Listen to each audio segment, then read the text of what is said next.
Black business. From the moment I wake until the time I sleep, I am Black business. I am Black business. Are you Black business? I am Black business.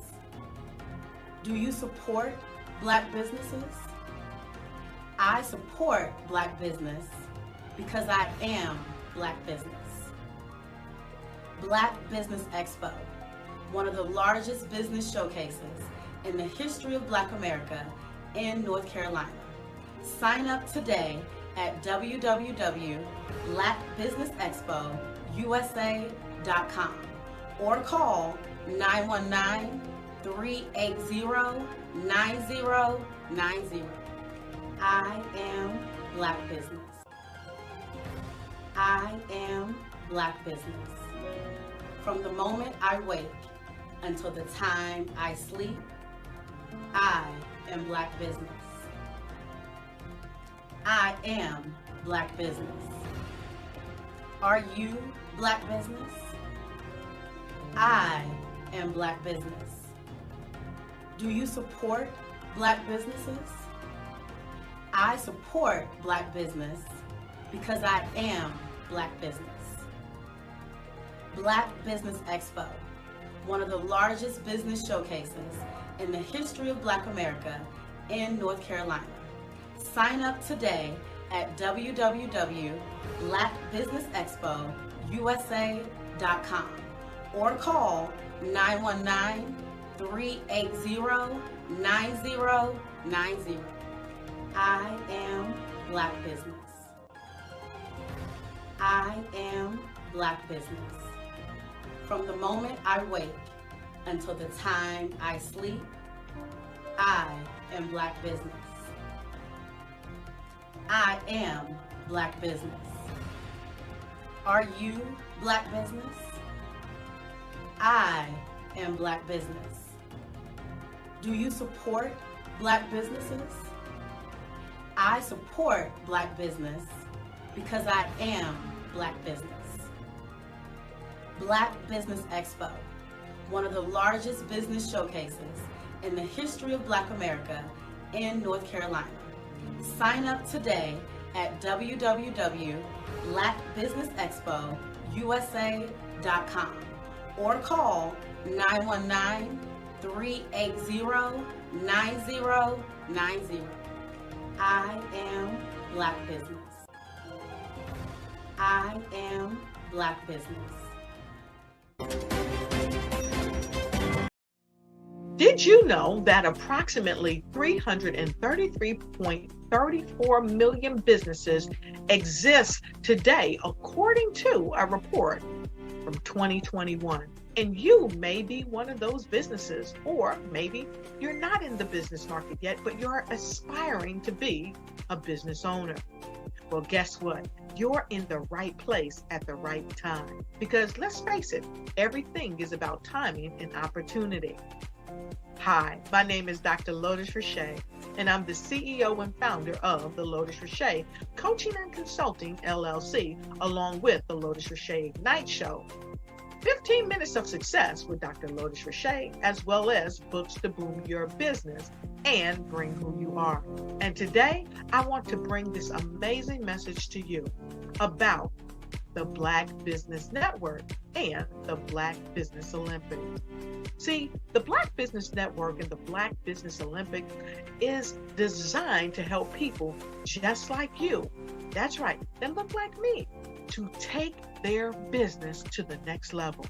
Not just in your front yard or your backyard, but globally. The Black Business Network and Black Business Olympics is designed not to just help you survive, but to help you thrive. So join us today as we come together with businesses all around the world to support our students, our children, our young teens, our young entrepreneurs. What we do is we come together to help raise funds for students who are aspiring to be business entrepreneurs, who are aspiring and who are thriving in college. We endow them with a wonderful opportunity to gain scholarship of either a laptop or several thousands of dollars.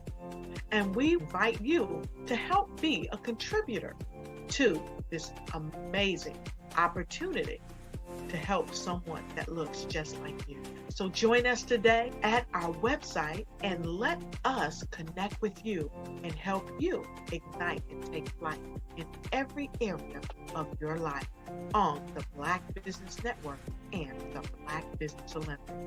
I'll see you on the other side.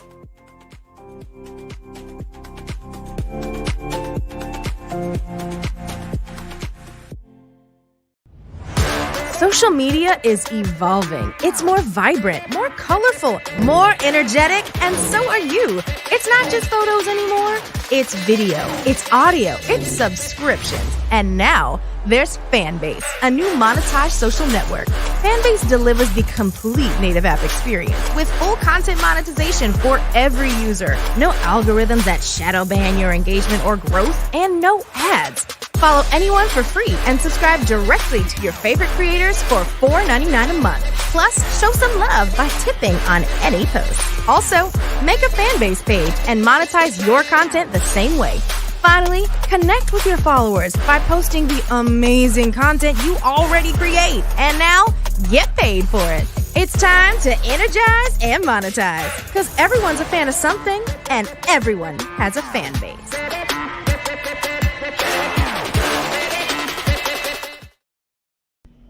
Why do I do what I do? You know, my life coach asked me that a few years ago. And she said, Tony, what's your why? And I told her, and she said, girl, you've already accomplished that. Perhaps you need a new why. Hi, Tony Harris, Amy Hoydu with Say It Said Marketing, one of your students. And just wanted to say thank you, Tony Harris, for spending so much time with me and giving me that boost in my business that I so drastically needed.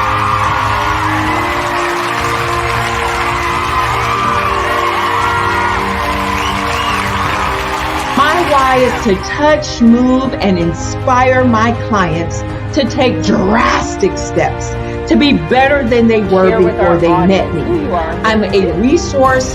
I'm a connector. I want to help people build deeper relationships that are beneficial to their life and business. That's what I do best. So, first thing you got to do is show up. And speaking is a way to magnetically attract your ideal client to you. How many of you use social media that way? Absolutely, and this is how you look to the world. Drastic steps are the steps that are needed to be successful. And my business is drastic denotes a mindset. Getting out of your comfort zone. Doing something that you don't necessarily feel comfortable doing, want to do, but you know it's a necessary step to be successful in your business. I get the most satisfaction when I see my connections flourishing into relationships long after I am gone. Hi, my name is Jasmine Augustine with Media Jasmine, and I've joined several networking and referral groups in the area. And Network in Action Northeast Houston with Tony Harris Taylor is one of the best organizations that I've joined. I love that piece of what I do, and it is what fuels my fire.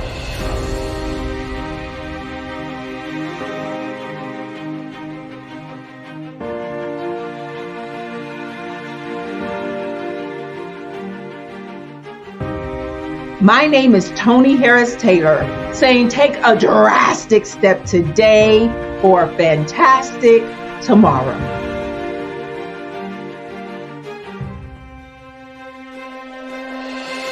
I was born in a little village on the island of Haiti. Many deadly diseases pounded me. It is as if they were on a mission to end my existence on this earth. I refused to give up. In 1983, I left Haiti and came to the United States of America. And I came with $5, 2 shirts. I didn't speak any English. I came to Atlanta. I got a job. I was a doorman. I was a doorman with a dream. What I used to come on stage. I'd rehearse this moment that I'm standing in front of you. That's the power of a dream. Maybe today is the day you begin acting as if you already have it. And then step out with full force. Take a risk. No condition is permanent. Don't let your situation distract you. You are chosen. You are called. You are born for a purpose in this life.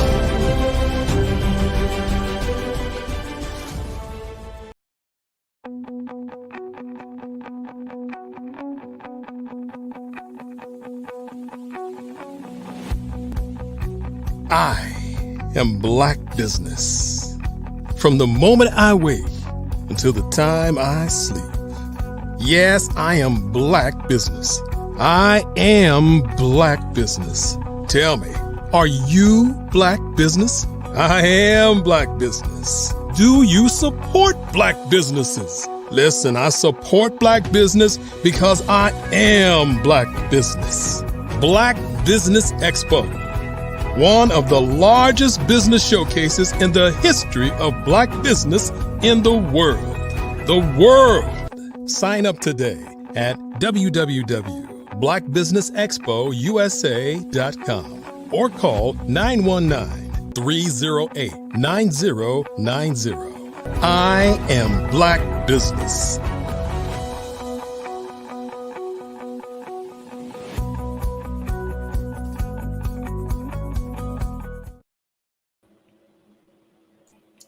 Good afternoon, business owners, entrepreneurs, thought leaders, and corporations. Welcome to the Black Business Network. My name is Dr. Tabitha Russell. I am your business moderator for this afternoon on the Black Business Network. The Black Business Network is a 24-hour business network showcasing Black businesses, business owners, entrepreneurs, and thought leaders worldwide. We have speakers from North Carolina, London, Singapore, Africa, Japan, and cities all over the United States. The Black Business Network is a global community sharing its business knowledge to empower, inspire, and educate businesses about business. Our first speaker is Coach Kim Williams. She is an international leadership strategist and thought leader coach.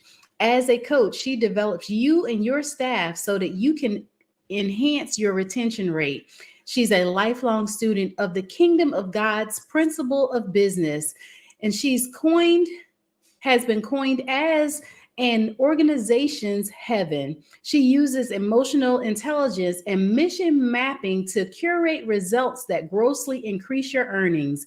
Her life's passion is providentially analyzing and organizing your mission statement and processes to equip your company with the tools that keep you at the front of the line in your niche. I present to you Coach Kim Williams.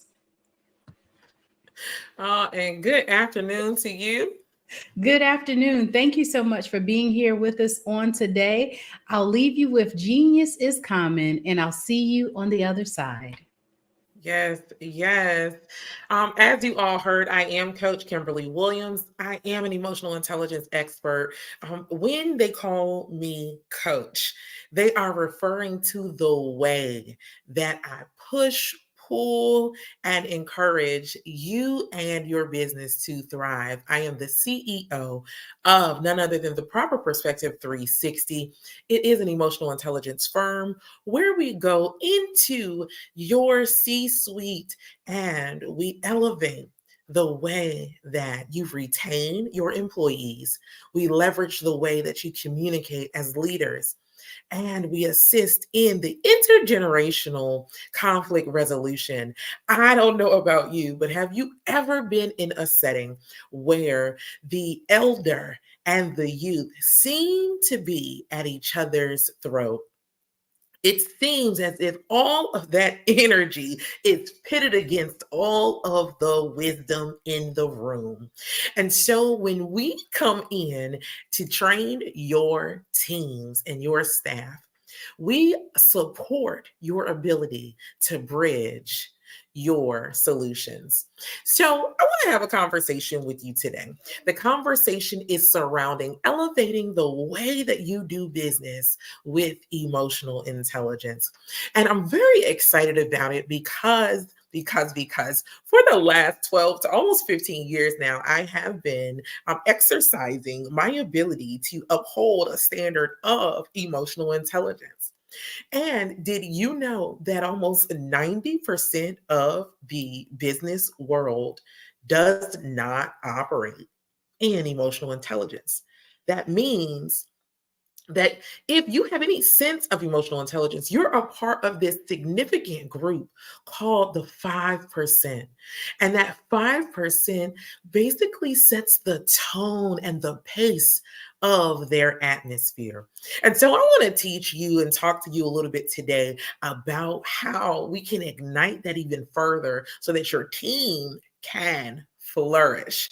And yes, the one who has the most tenure to the one that just came on as the newbie in the team can operate strategically in a way that will cause you to retain your best leadership while growing and developing the new leaders who have come on to be a part of the organism that is called your Black-owned business. And I'm just so excited to have these sorts of conversations. Usually here in the great state of Texas, when we talk about businesses, you think of Texas as the hub for all of these new headquarters for the big, large corporations. They are coming into Texas and they are finding land and they are hiring within our geographical location. And then what you'll see is because we are the state that we are, we have an entrepreneurial spirit. That means that we like to take ownership of the things that we do. We like ownership of our time, ownership of our capabilities, and we like to have ownership of our intellectual property.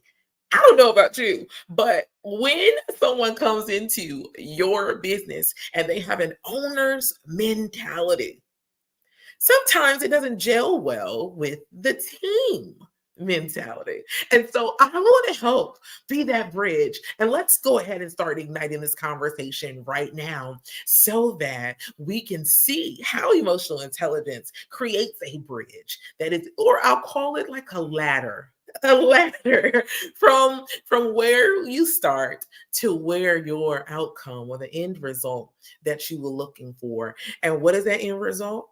You want the top tier premier employees, right? Working for you, the experts, that 5%. You want them on your team. You want them in your business. And I want to show you how not only to get them, but how to retain them. And we're going to have that conversation today. So without further ado, all right. So we talked about the fact that 15 years, right, we've been doing this. And therefore, I've been working within a corporate setting, the nonprofit corporate setting, and even the boots on the ground nonprofit setting.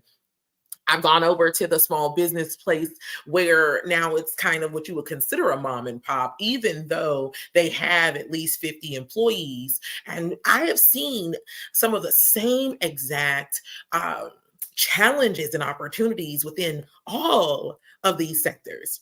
And so it told me that this is not a business problem. This is a human opportunity for us to grow. And so when we are thinking about the challenges that our business faces, first of all, you're not alone. And number two, there is a solution. And so to me, I have found over these years that emotional intelligence has been the largest, most helpful strategy for these owners, these directors, these team leads to be able to keep the creme de la creme, right? The top of their class. You want them to be engaged. You want them to promote and to represent your business the way that you see it. Last time we talked last month, we talked about how the business is your baby, right? And the CEO, you hold on to it. It's yours. You've been growing it for so long, and you really don't, it's very difficult to relinquish it. But I know that if you felt that you had capable staff, if you felt that the people that operated within your teams were that 5%, that you'd feel so much better taking the easy road. And what does that easy road look like? Again, ownership of your intellectual property, ownership of your capabilities and where you place them, and ownership of the most important factor, the thing that we could never get back or replace, and that's time. So, what does that look like? How does emotional intelligence assist us in doing this? And in what ways can you incorporate that in the descriptors of your business's ordinances or principles and precepts in which you operate, and the descriptions of the roles that you have for your Black-owned business? And why am I talking about your bare bones like this? It's in the bare bones that it matters the most. We can always tell a person how we want them to conduct themselves, and we can always show them and lead them as what we would consider by example. But if we don't have a foundation laid out for them, a mind map laid out for them so that they can know what is expected of them, why it's expected of them, and the climate in which is the result of that expectation, then is a very rare opportunity that we'll see it actually come to fruition. So a mind map or a strategic map is just that: your policies, your descriptions, the compliances that you expect, and the roles and responsibilities of your employees. The bare bones. So let's get into it, okay? All right, so when you have a person who is that entrepreneurial mentality, right? They like to know what they're getting themselves into. And I know you tell them, well, I'm hiring you on as the director of education, whatever that may look like for your business. And let's say the director of education is the person who you presume will create curriculum for you, connect you to and be the liaison between other educational institutions, and bridge partnerships for your Black-owned business. But let's just also say that's not written within your policy. And the way that they do it hasn't been described in what their responsibilities are. And so, because they have a mentality of ownership, they've created this whole way of doing things, and it doesn't necessarily, I'm going to use a urban term, it doesn't jive with the way that you see your business going. Not because it's wrong, but it's just not a part of your system. It's something new. It's something different. It's something that you have never tested. And so, since it's not a tried and true system for you, you began to diminish this director of education's abilities to go forward and do that which they are fully capable of doing. And how do I know they're fully capable? Because you hired them on. So since you hired them on, you vetted them and you run the numbers to see not only are they worthy and valuable, but they have value add to the way that you do business. So now, how do we communicate, and how do we retain this employee where there seems to be a gap within the strategies? Do we take on their way and just allow them to be what we consider rogue? I dare say no. And I say no, not because it's not working, but because you can't have 15 systems in your business. And so we have to get everyone, right, on one accord, as they say, in my most favorite place. And so how do we get people on one accord? We give them a manual or an operating system or policy that creates the expectations and it drives their capabilities to the outcome and the results that we have in expectation of.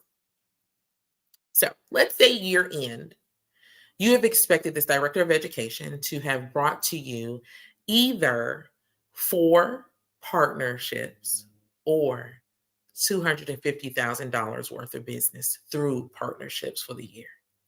That's the expectation. And so you wrote this down and it seemed real good. And, it seemed like, something that could be tangibly done, but you never told them how. You just told them to do it. And again, we're talking about a situation and an opportunity where the way that they are doing it, it just seems rogue because it's new to you. So then how do you guys have this conversation? What does this hard conversation look like? Where you don't feel like you have to compromise and lay down your baby, and they don't have to lay down their intellectual property and capabilities. Where is the ladder? The ladder that causes you guys to transcend back and forward on this path where you are going in the same direction, getting the same results. Thank you for asking such a poignant question. So we use the 5 pillars of emotional intelligence in order to do that. What are these 5 pillars of emotional intelligence? They are as follows: self-awareness, self-regulation, empathy, motivation, and social skills. And I know you're thinking, how did this become about me? Why is all of this the way that I have to conduct myself in reference to an issue that I might be having with my employee? How is this a me thing? How is this about my ability to be aware? Another strong question. Thank you. When we are looking at the actions of another person, they are normally filtered through our understanding. And so we have to be self-aware enough to recognize what that filter looks like. Have we ever been a director of education? Have we studied what that role would bring to this business or any business? Have we ourselves gone out to get partnerships, and so therefore we have experience and knowledge? And if so, now, how do we regulate our information in a way where now we can train in that manner? So self-regulation says, now I do have this information, I have this expertise, I have this wherewithal about myself. I looked at their capabilities as a candidate. I brought them on. I do see results from what they're doing, right? So I am self-aware. And so now I'm going to regulate. So I'm not angry at the results. I'm not angry at their abilities. I just see that there is a gap in the way that I want the systems run within my business and the way that they are handling this side of the business. So now I have to consider, how do I communicate this?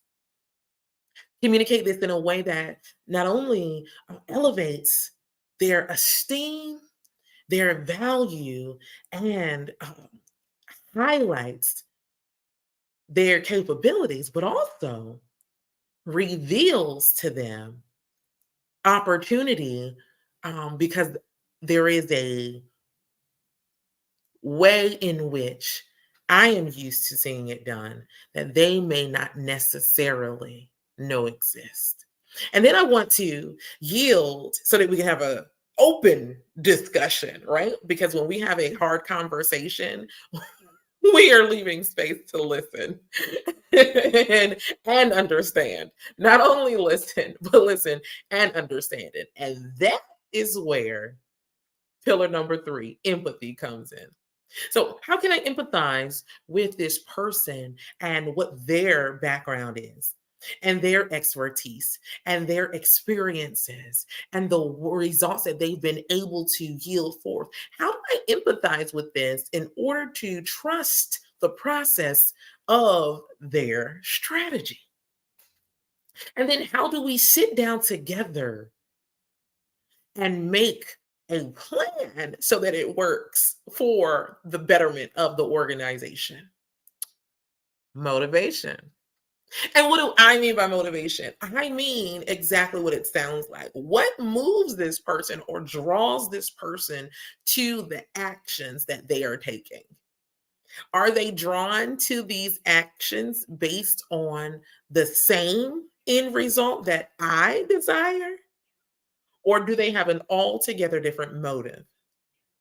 If it's the first and not the latter, now we have a foundation in which we can build upon. And because I am socially aware, I don't knock the way that someone is doing something, because I've heard them in an empathetic manner, and we've sat down and we've looked at the motive of this person.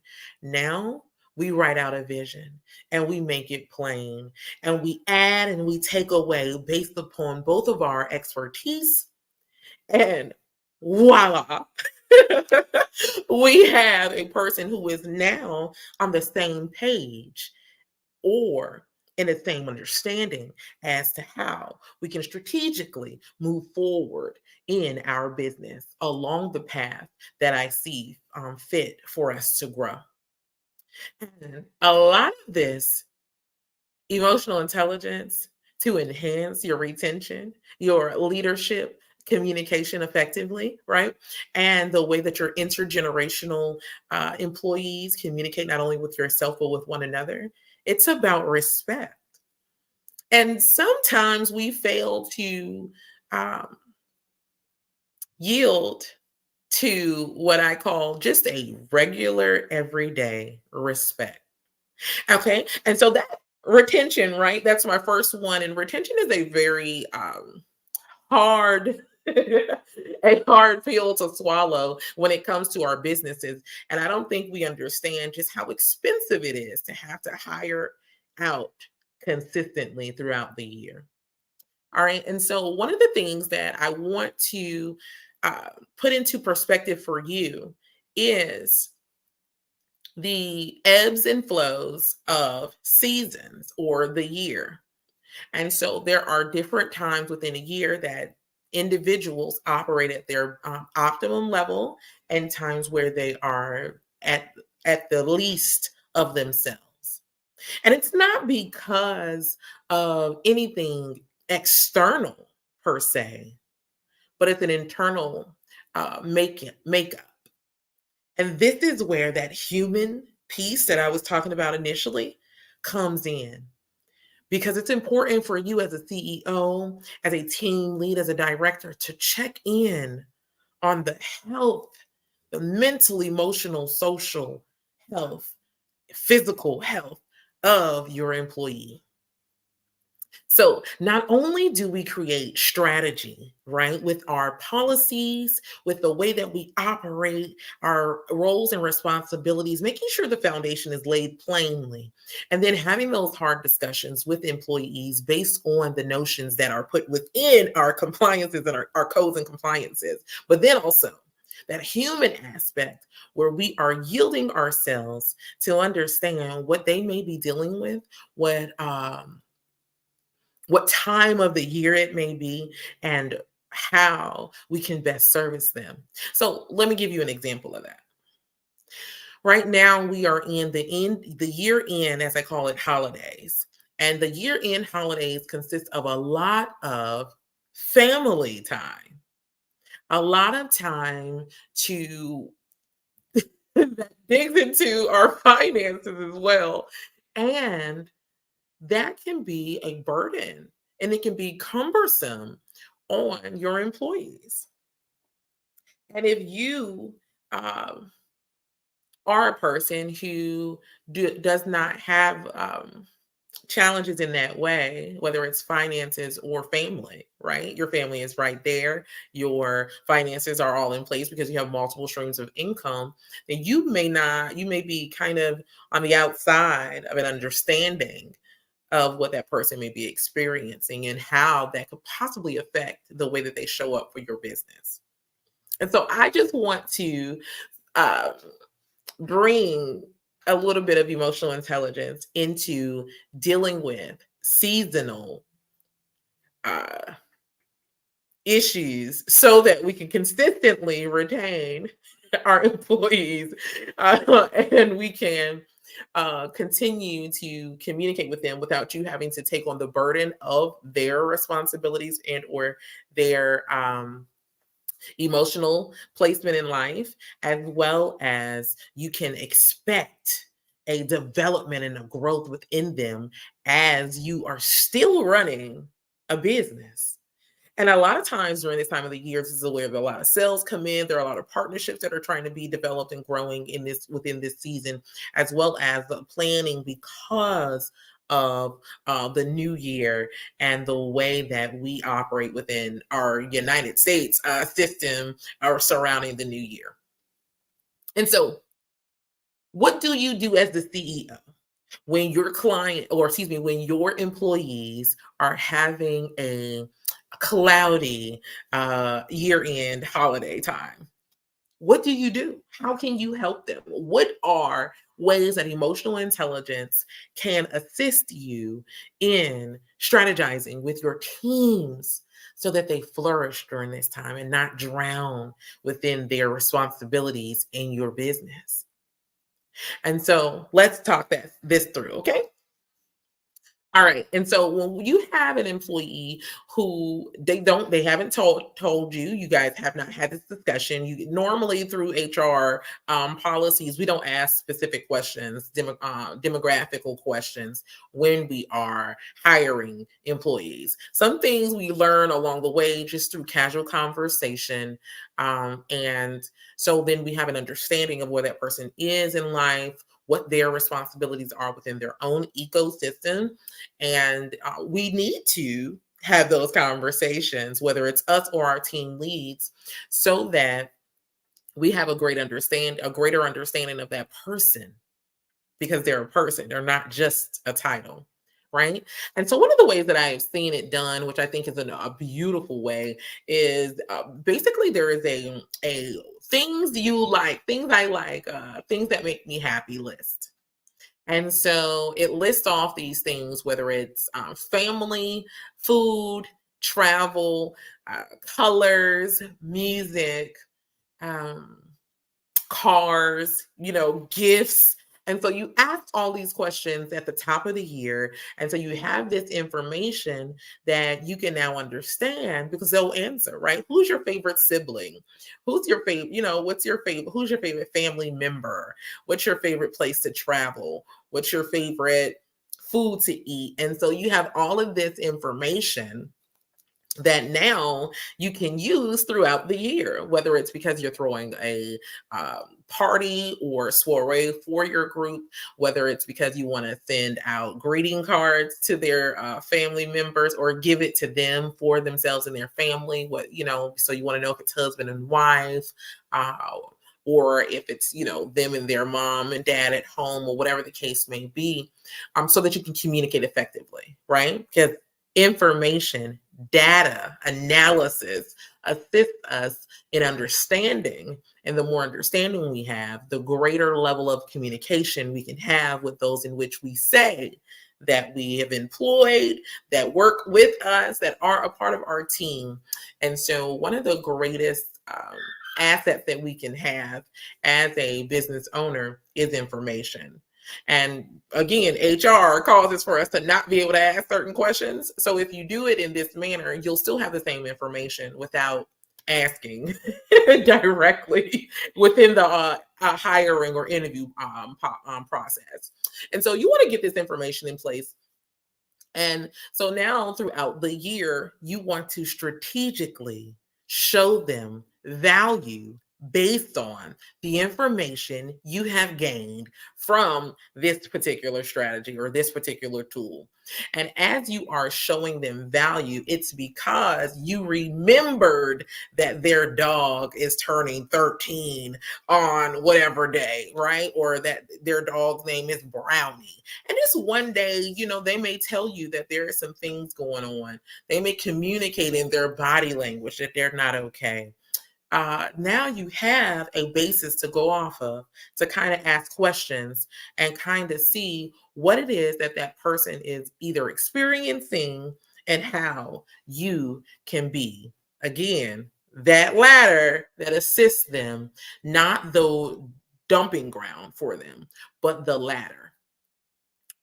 When you are the CEO, because you are self-aware, because you are self-regulating, because you have empathy, because you have motivation within yourself for your end goal, and you are socially aware, you do not become the dumping ground, right, for your employees.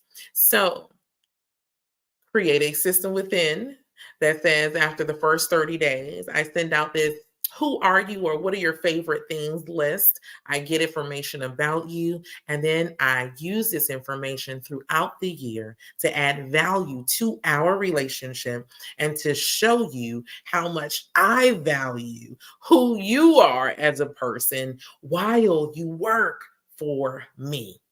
So we have talked about two very strong ways that you can use emotional intelligence to retain your employees, to assist them when they are dealing with the year-end holiday blues. Also, when you are having conflict within the way, right? Conflict resolution. So when there's conflict within the way that an employee is showing up and the strategy and formulas in which they are using, and to be able to get that hard conversation in place so that you all can get on the same page. Those are the two things that we discussed. And then there is one more aspect that I want to talk to you about, and it surfaces around what we talked about originally, which is the intergenerational communication, conflict resolution, intergenerationally. And I talked about it a little bit before because I told you that it requires respect. And so let's look at how intergenerationally we can be the ladder so that we can keep young and wise individuals operating within the same mechanism or organism that is called our Black-owned business. So as we are growing and we are either, whether we've been in business for 10 years and someone has been with us that entire time, so now they're tenured, and then we bring on a fresh person who is not only young, but they are capable and they're hungry. And we bring them into this system where this elder has always done it, always this way. And so now there seems to be conflict within the way that they communicate with one another, and it's showing up in the results that we are getting as a team. And so it's hurting us as a business.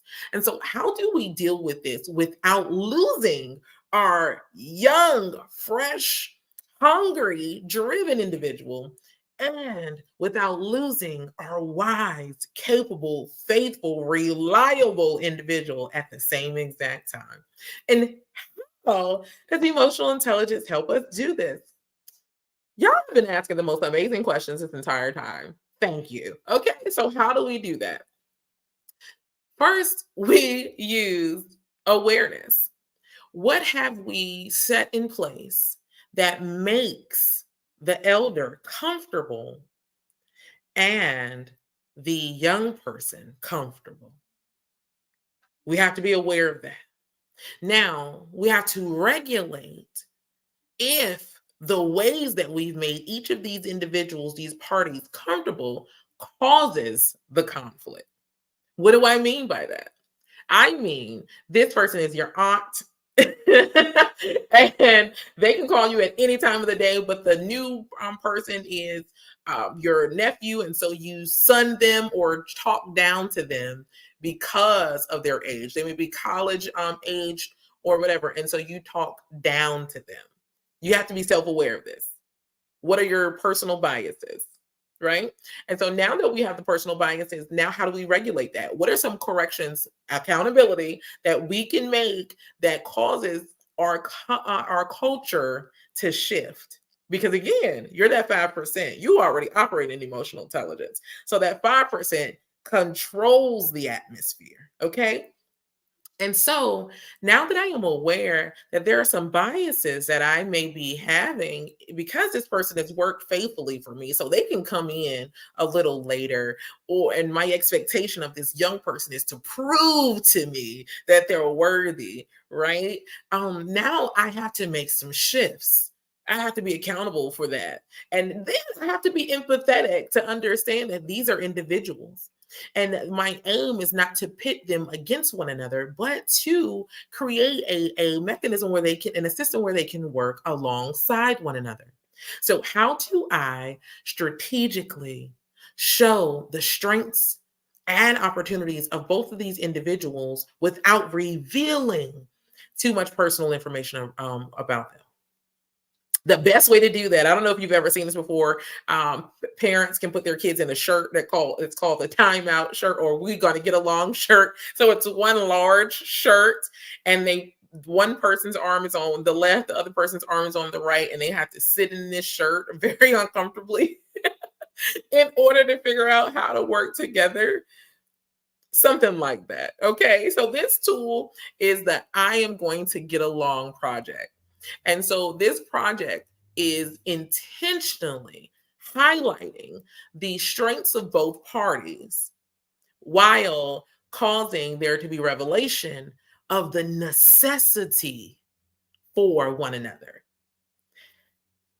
There are always opportunities within your business where you can find placement for them to have to work together in order to bring to you, right? Because you're the one that they're trying to appease, bring to you the results in which you're looking for. Now, that's causing you to use not only empathy, but then you're also using the motivation. You're checking their motivation.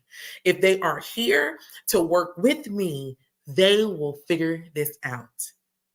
If they want to stay on and they want to work together, they are going to learn the strategy to get along in this we got to get along shirt project that they're in now, right? And then lastly, socially, they're going to learn how to handle and deal with whatever their differences are respectfully, because they're in an environment in which causes for them to have to continue to have a bridge of a level of respect with one another. So I hope that you have heard within this conversation how Perspective 360, the emotional intelligence firm, can assist your Black-owned business with retaining your employees, communicating effectively as leaders, and then also with the intergenerational conflict resolution. I have a training that I have coined the long game. And this long game workshop training is a package deal where we go from the beginning of your policies to the end result that you're looking for in the long run. So we'll talk about what that 5, 10, 15-year success plan looks like for your organization or your Black-owned business. And then we will put in place the strategies and the tools necessary, because we're not punishing our employees. We are building and creating ladders for them so that they can develop and grow and be hungry and be consistent, because we like individuals that have an entrepreneurial spirit. That entrepreneurial spirit means that they take ownership. People who take ownership are blessings to your business. Why are they blessings? Because they value their time, they value their capabilities, and they value the intellectual property in which they bring to your business. Wow. Can I just say that you have shared such amazing information here on today. This is so exciting. Thank you so much, Coach Williams, for sharing with us about leadership on today. I am just so amazed by the information. Thank you. And if you guys would like to find me on any platform, you can find me as Coach Kim with 2 M's, or you can go to my website. It's coachwithkim.org. Thank you so much for sharing that with us on today. I will leave you with Genius's comment, and I'll see you on the other side.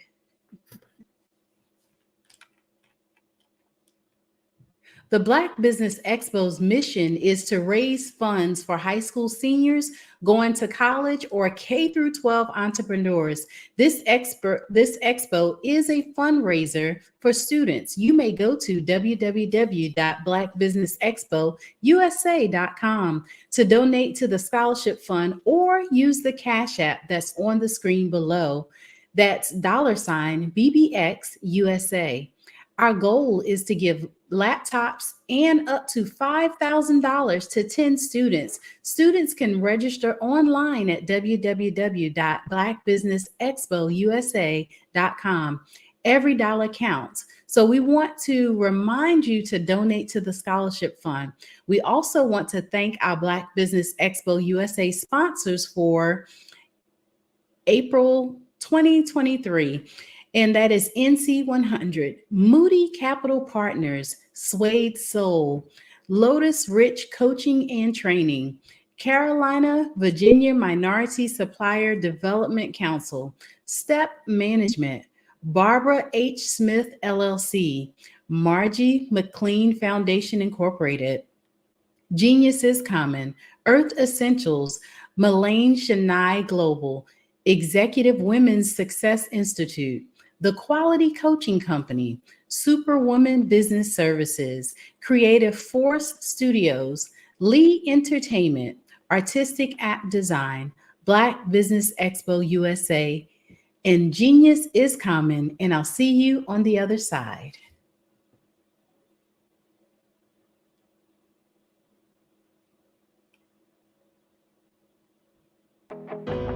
I am Black business.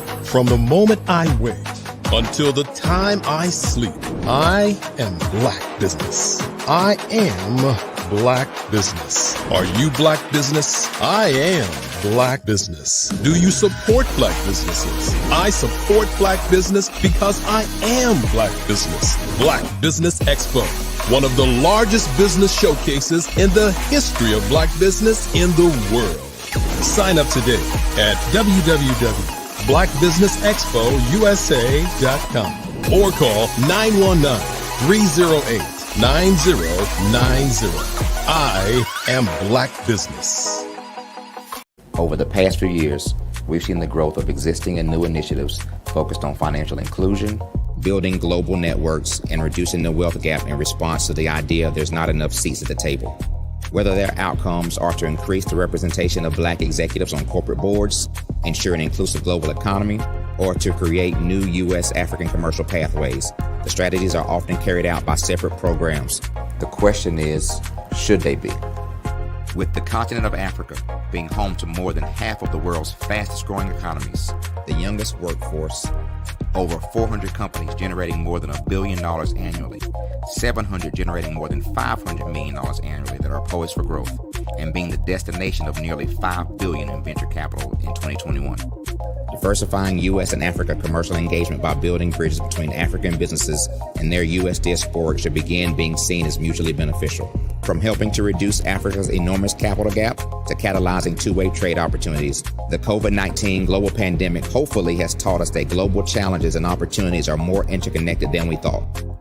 During the pandemic, African companies like Unicorn Flutterwave, insurance provider Reliance Health, ride-hailing app Yasir, and 54Gene, the continent's first bank of DNA on people of African descent, proved that when African companies have access to networks, capital, and information, they grow big, grow fast, and create solutions that are valuable to the world.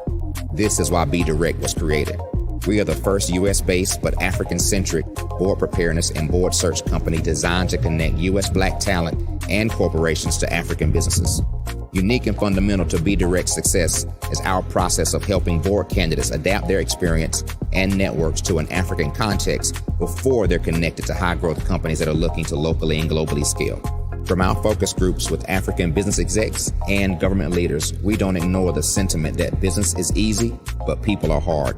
Having a pool of board candidates with hard-to-access networks and extensive experience across the business life cycle, including successfully raising capital, is table stakes for an initiative like this. So yes, we have that. But corporate or entrepreneurial success in the U.S. does not guarantee success in Africa.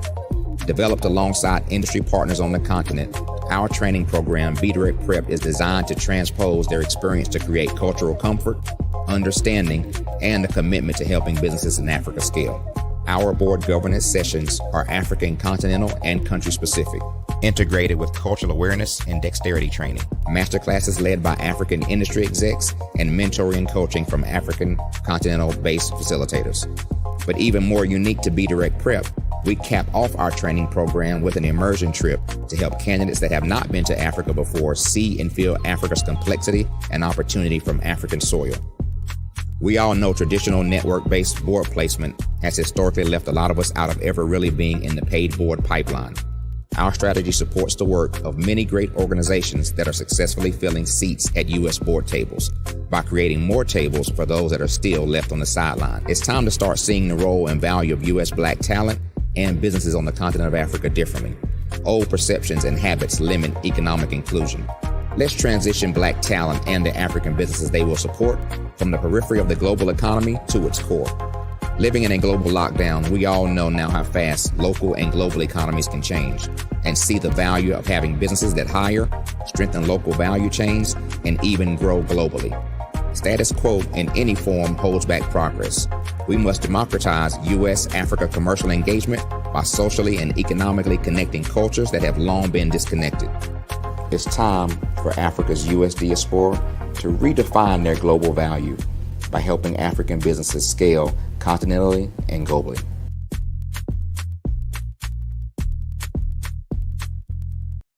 I am from Washington, D.C., but I was raised in Durham, North Carolina. I came to Durham when I was about 5 or 6, and then I traveled back and forth to D.C. because it's where my people are from. One of the unique things about my family is my mother, she's also an artist. She does quilting, and she does a lot of artistic things. And then my son, he draws with both hands, his right hand and his left hand, like I do. So that's kind of a family trait. And then my other son, he's a videographer, and my daughter, she works, she's a regional vice president for Sunglass Lab. When you start out drawing and sketching, you want to continue to explore, you know, each avenue. I do pastels, I do pen and ink, I do painting, I do acrylics. I haven't done oils yet, but I try to do all facets of art. What I say to a lot of times to people is, you know, you can't put yourself in a box when you're an artist. You have to explore. And over the course of my life, I've tried to explore different mediums. I also do sculpture as well. I choose my subjects by the intensity that they have in their faces, or the intensity that somebody is moving, because I do more than portrait drawings. I also do I do abstract, and then I do figurative drawing also. Well, what happened in this particular show is that I started out trying to come up with something that would be a little bit different than what everybody else is doing. So I was working on a Barack Obama show, and they wanted me to do some paintings of Barack. And so what I did was, because of the deadlines, I kind of did it kind of fast. And then I realized when I was doing it fast, I enjoyed it. And so then I started doing other pieces the same way, and I started to enjoy those pieces also. And so I came up with this particular style, and it's a style of lines and colors. And what's interesting is that when I was in college, I did a show called Lines, Colors, and I talked about the boldness of the blacks, the the hotness of the whites, and this is how this has come about, later on in my life. And the colors comes from a lot of the entertainers that I work with, where they wear different colors. They don't wear, your plain reds or your whites. They wear different colors, and so that's also another piece of what's giving me the colors. The subtitle of this show is Faces That Speak Life. That's real critical. Faces that speak life. Each one of these pieces is a life source and a life energy that's being put on display for people that are looking at them. I always say in terms of my art, it's not important that I draw them. It's important what you get out of what I draw. I don't try to just draw it because you like it. People wanted me to do prints. I didn't do prints. People asked me to do different people, but the people that I choose are people that make a difference in the lives of people in the world. So the human landscape idea was, again, as I say, the lines represent your emotions, it represents your ideas, and it represents your journey as a human being. And that's why you get the different pieces and the different looks. And as you notice, I try not to do one look that looks alike another look. And that's what's the most important part of this show. Artist to me is a creative expression of something from nothing. It explodes onto the canvas, or it explodes on in my work. One of the things that I try to do more than anything is I try to just give the lines and the movements and emotions and expressions into what I do. Art really means to me a chance to express how I feel deep down inside. Most of my art begins as a thought that I might have, whether it's sports, whether it's history, whether it's a woman or a man. It pretty much starts as an idea of thought before I get into the actual image of what I'm going to draw. I do a lot of historical pieces. I was a history minor in college, and I love to do history pieces. And a lot of times I'm thinking about history, and then I try to make that history impact you as you look at it. That's one of the reasons I do pictures so large. People ask me, why do I do the pictures so big? And I tell them, I want the piece to impact them as they're looking at it, to kind of dominate them, dominate their space. And most of my pieces I try to do off page. I don't try to do anything that's going to be in those four corners or in a square. And I want your imagination to be a part of the piece that you're looking at. Prepare for what's coming and dominate in economic winter. Stand strong and thrive by showcasing your great products and services globally through the Black Business Network and Black Business Olympics. The Black Business Network has showcased over 2,000 companies with over $7 billion in sales each year. Over 10 million attendees have viewed the rebroadcast each month. Through the Black Business Olympics, unique styles of business training and mentoring are turning students into business owners and entrepreneurial warriors who will dominate in any economy. Gain the ultimate advantage of the Black Business Olympics, 7 days of unbelievable topics and speakers speaking around the globe. Donate your time and experience to provide expertise and scholarships to students worldwide and change the world. Now, more than ever, new insights, tools, strategies, and capabilities are needed. This is your chance for a major presentation to the world. Fill out the form and join the more than 2,000 speakers who have presented to over 200 countries. Join the Black Business Network streaming live into the Metaverse, STEM City, Black Multiverse Enterprises, Hulu, Amazon, YouTube, iHeartRadio, Apple, Facebook, LinkedIn, Pod TV, IBM TV, Spotify, and Google Podcasts. Sign up today. Spaces are limited, and we will see you there.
Dr. Eric Kelly III and a host of phenomenal speakers from all around the globe for this 7-day virtual event that you don't want to miss. The mission of the Black Business Expo is to raise scholarship money from kids all the way from high school all the way from college. The Black Business Olympics is one of the largest Black business showcases in the world. It is an opportunity for businesses and companies to showcase their businesses globally. We are going to be giving away laptops up to $5,000 away to students. Again, I'm Olivia Appleberry, the founder of 2 Cents Finance and one of the speakers for the expo. I am so excited to see you there. For more info, go to www.blackbusinessexpousa.com or call 919-308-9090 and hope to see you there.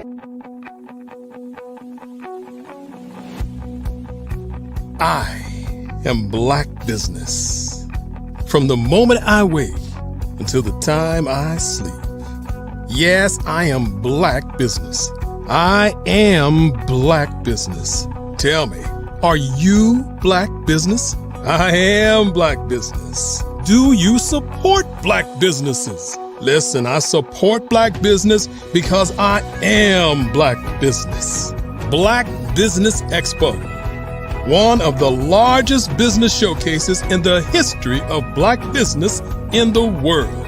The world! Sign up today at www.blackbusinessexpousa.com or call 919-308-9090. I am Black business. I am Black business. From the moment I wake until the time I sleep, I am Black business. I am Black business. Are you Black business? I am Black business. Do you support Black businesses? I support Black business because I am Black business. Black Business Expo, one of the largest business showcases in the history of Black America in North Carolina. Sign up today at www.blackbusinessexpousa.com or call 919-380-9090. I am Black business. I am Black business. From the moment I wake until the time I sleep, I am Black business. I am Black business. Are you Black business? I am Black business. Do you support Black businesses? I support Black business because I am Black business. Black Business Expo, one of the largest business showcases in the history of Black America in North Carolina. Sign up today at www.blackbusinessexpousa.com or call 919-380-9090. I am Black Business. I am Black Business. From the moment I wake until the time I sleep, I am Black Business. I am Black Business. Are you Black Business? I am Black Business. Do you support Black businesses? I support Black business because I am Black Business. Black Business Expo, one of the largest business showcases in the history of Black America in North Carolina. Sign up today. How many times have you been asked to help someone you didn't even know, a student, a business entrepreneur? Or did you ever even ask, where did they end up? That business, that friend, that entrepreneur. Well, just maybe they ended up in a gang, bankrupt, homeless, or worse, dead. Maybe they turned to crime, drugs, and alcohol. Did you ever wonder? Did you destroy their dream, or was your life always so easy? At the Black Business Olympics, we started a movement to help students complete. Give them hope and foster success. Help them to leave their dreams of providing laptops, computers, and up to $5,000 in scholarship funds. Today, we ask you to help a student, a business owner, or an entrepreneur to realize their dreams by sponsoring them, supporting them, and buying from them. Consider this. With $1.6 trillion in our Black community, we only ask for a small donation for our students, our businesses, and our entrepreneurs. And you can change a life today. So I ask you, what are you going to do? Sit on the sideline and watch our students in high school be losers, miss out on their dream from lack of resources? Or are you going to donate to the movement and change their future and yours as well? Give us a call today at 919-308-9090. Change their life by investing with action to the Black Business Olympic Fund. The Black Business Olympics, one of the largest business showcases of Black business in the history of the world.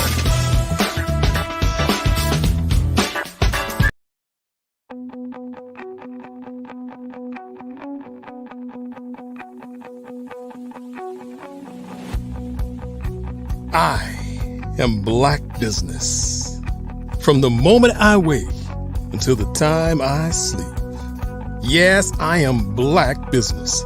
I am Black Business. Tell me, are you Black Business? I am Black Business. Do you support Black businesses? Listen, I support Black business because I am Black Business. Black Business Expo, one of the largest business showcases in the history of Black business in the world. The world! Sign up today at www.blackbusinessexpousa.com or call 919-308-9090. I am Black Business.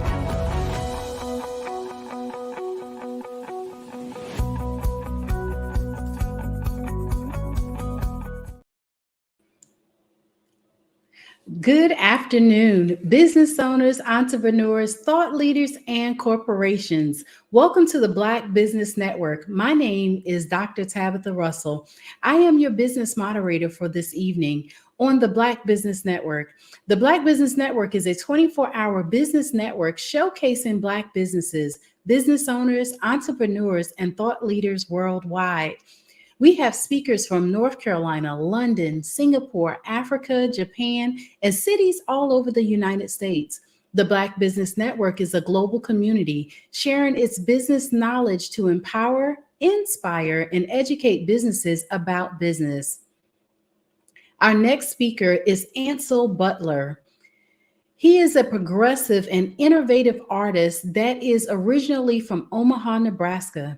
As a young child, his parents knew early that he had a significant connection to art and creatively, but were unsure of how the path would or should manifest.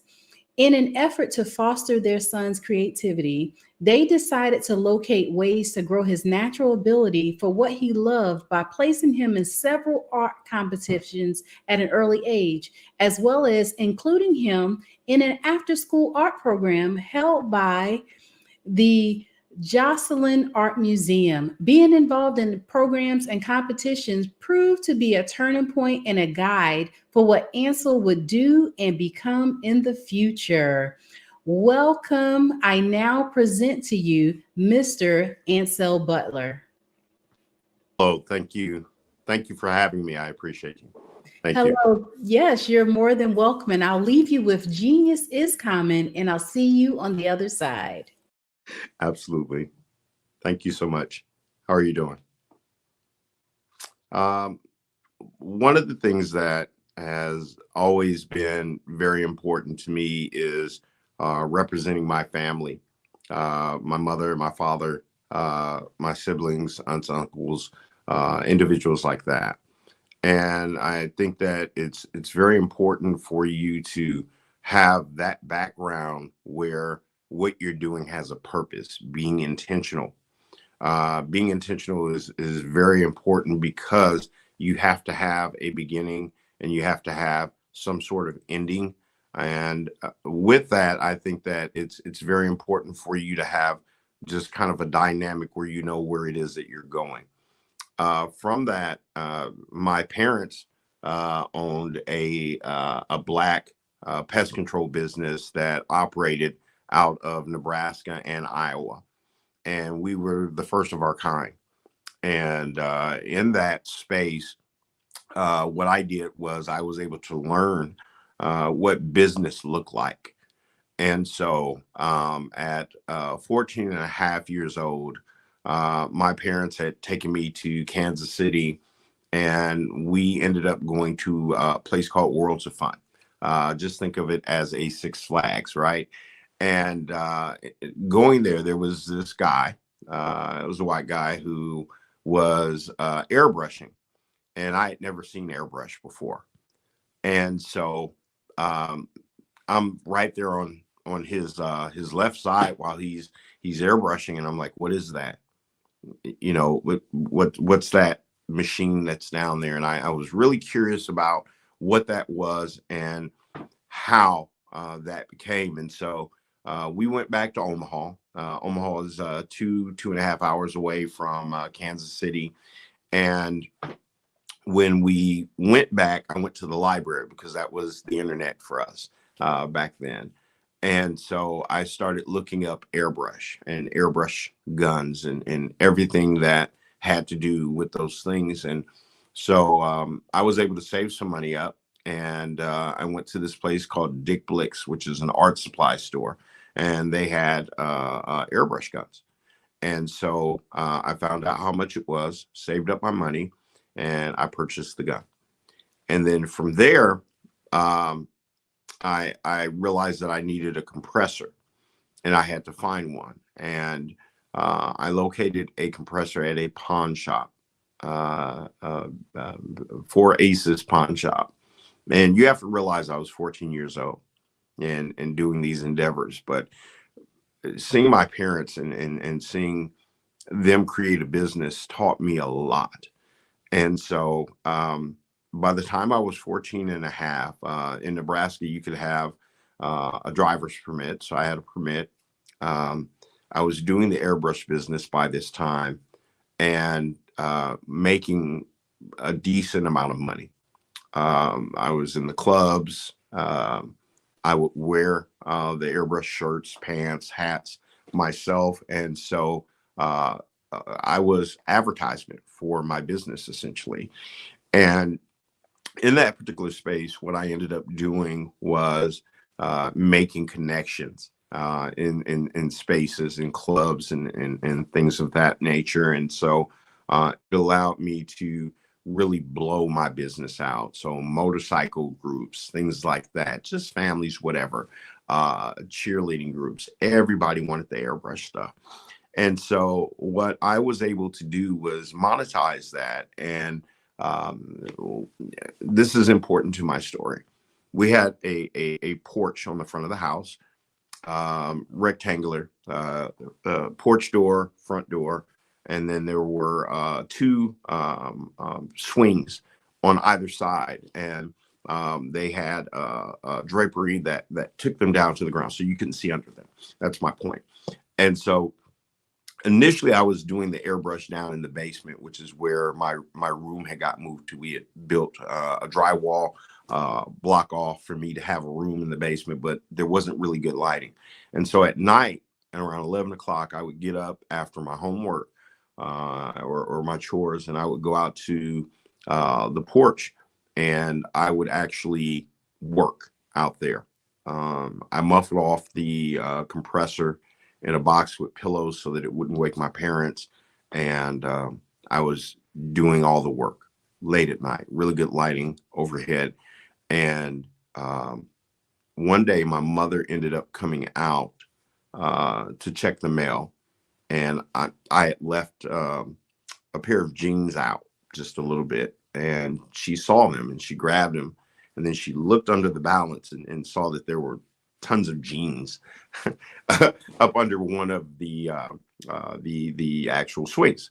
And so she started pulling all this stuff out, and she called my stepfather, and she was like, you know, he's stealing jeans. I think he's going out and he's taking this stuff. And so my stepfather comes to me and he's like, okay, listen, you know, we found these jeans out on the porch, and we're curious about why all of these jeans are out here. Are you stealing? I said, no, sir. I said, you know, I'm doing artwork. I'm painting them. He was like, what do you mean?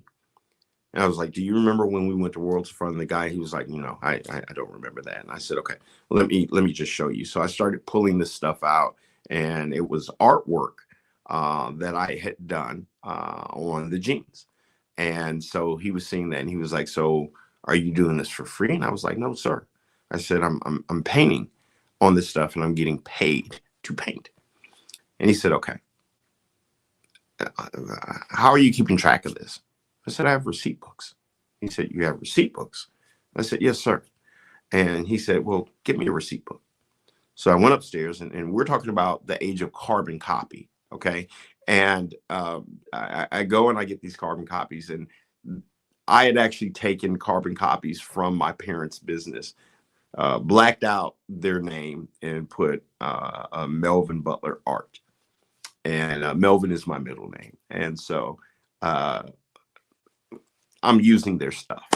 And essentially, excuse me, essentially what I was doing was taking their receipt books and utilizing those. And so I brought one down, and my stepfather is paging through this stuff. And he says, let's go inside. We need to go inside. And I was like, yes, sir. So he goes, and my mother essentially did the accounts payable, accounts receivable for the pest control business. And back then we had these really large calculators, right? They were really big. And so he goes in, and he's going page by page, and he's doing this. And he was like, this is only 2 weeks, and you've made this amount of money. And I said, yes, sir. He said, do you have more of our receipt books? And I said, yes, sir, I do. He said, go get them. So he said, hold on, where's all the money? And I said, it's under my bed. And so I had rolls of money, and I would have my ones and then my fives and my tens, whatever. I have them separated and rubber band. And so I brought all of that down, and he started looking through that, and he said, you need an EIN number. And I was like, what is that? You need a business. You need to create, we're going to create a business for you. And I said, okay, I don't know what EIN is, but he explained that that's actually registering and having a business, an official business. So at 14 and a half, my parents got me a business account and got me an EIN number. And that was the beginning. About 3 to 4 weeks later, my stepfather came back to me and he said, we're going to take a ride. And I said, okay. And so we went to this place in Omaha off of, I think it's like 64th and Ames in Omaha. Anybody that's from there would understand that. It's Leola's record store. It was right across from a liquor store, actually, Sugar Hill liquor store. And my stepfather took me in, and I knew Leola because I bought records from there. It was the place to go if you wanted Black music. And so went inside, and he was like, you know, my son. And she said, I do. And she was like, come on. And we went all the way down. Bathrooms were over on the left-hand side. All the records were right there on the left, but she had this long counter, and we went to the end of the counter. And I had never even been that far down. There wasn't a reason for me to. And there was a door to the left. And Leola opened up the door, and my stepfather took me down, and Leola followed us. And there was this basement. And it was very dark, but it was a workspace. And this was the beginning. I get really emotional about this because it's one Black business that is connecting with another Black business to create a Black business.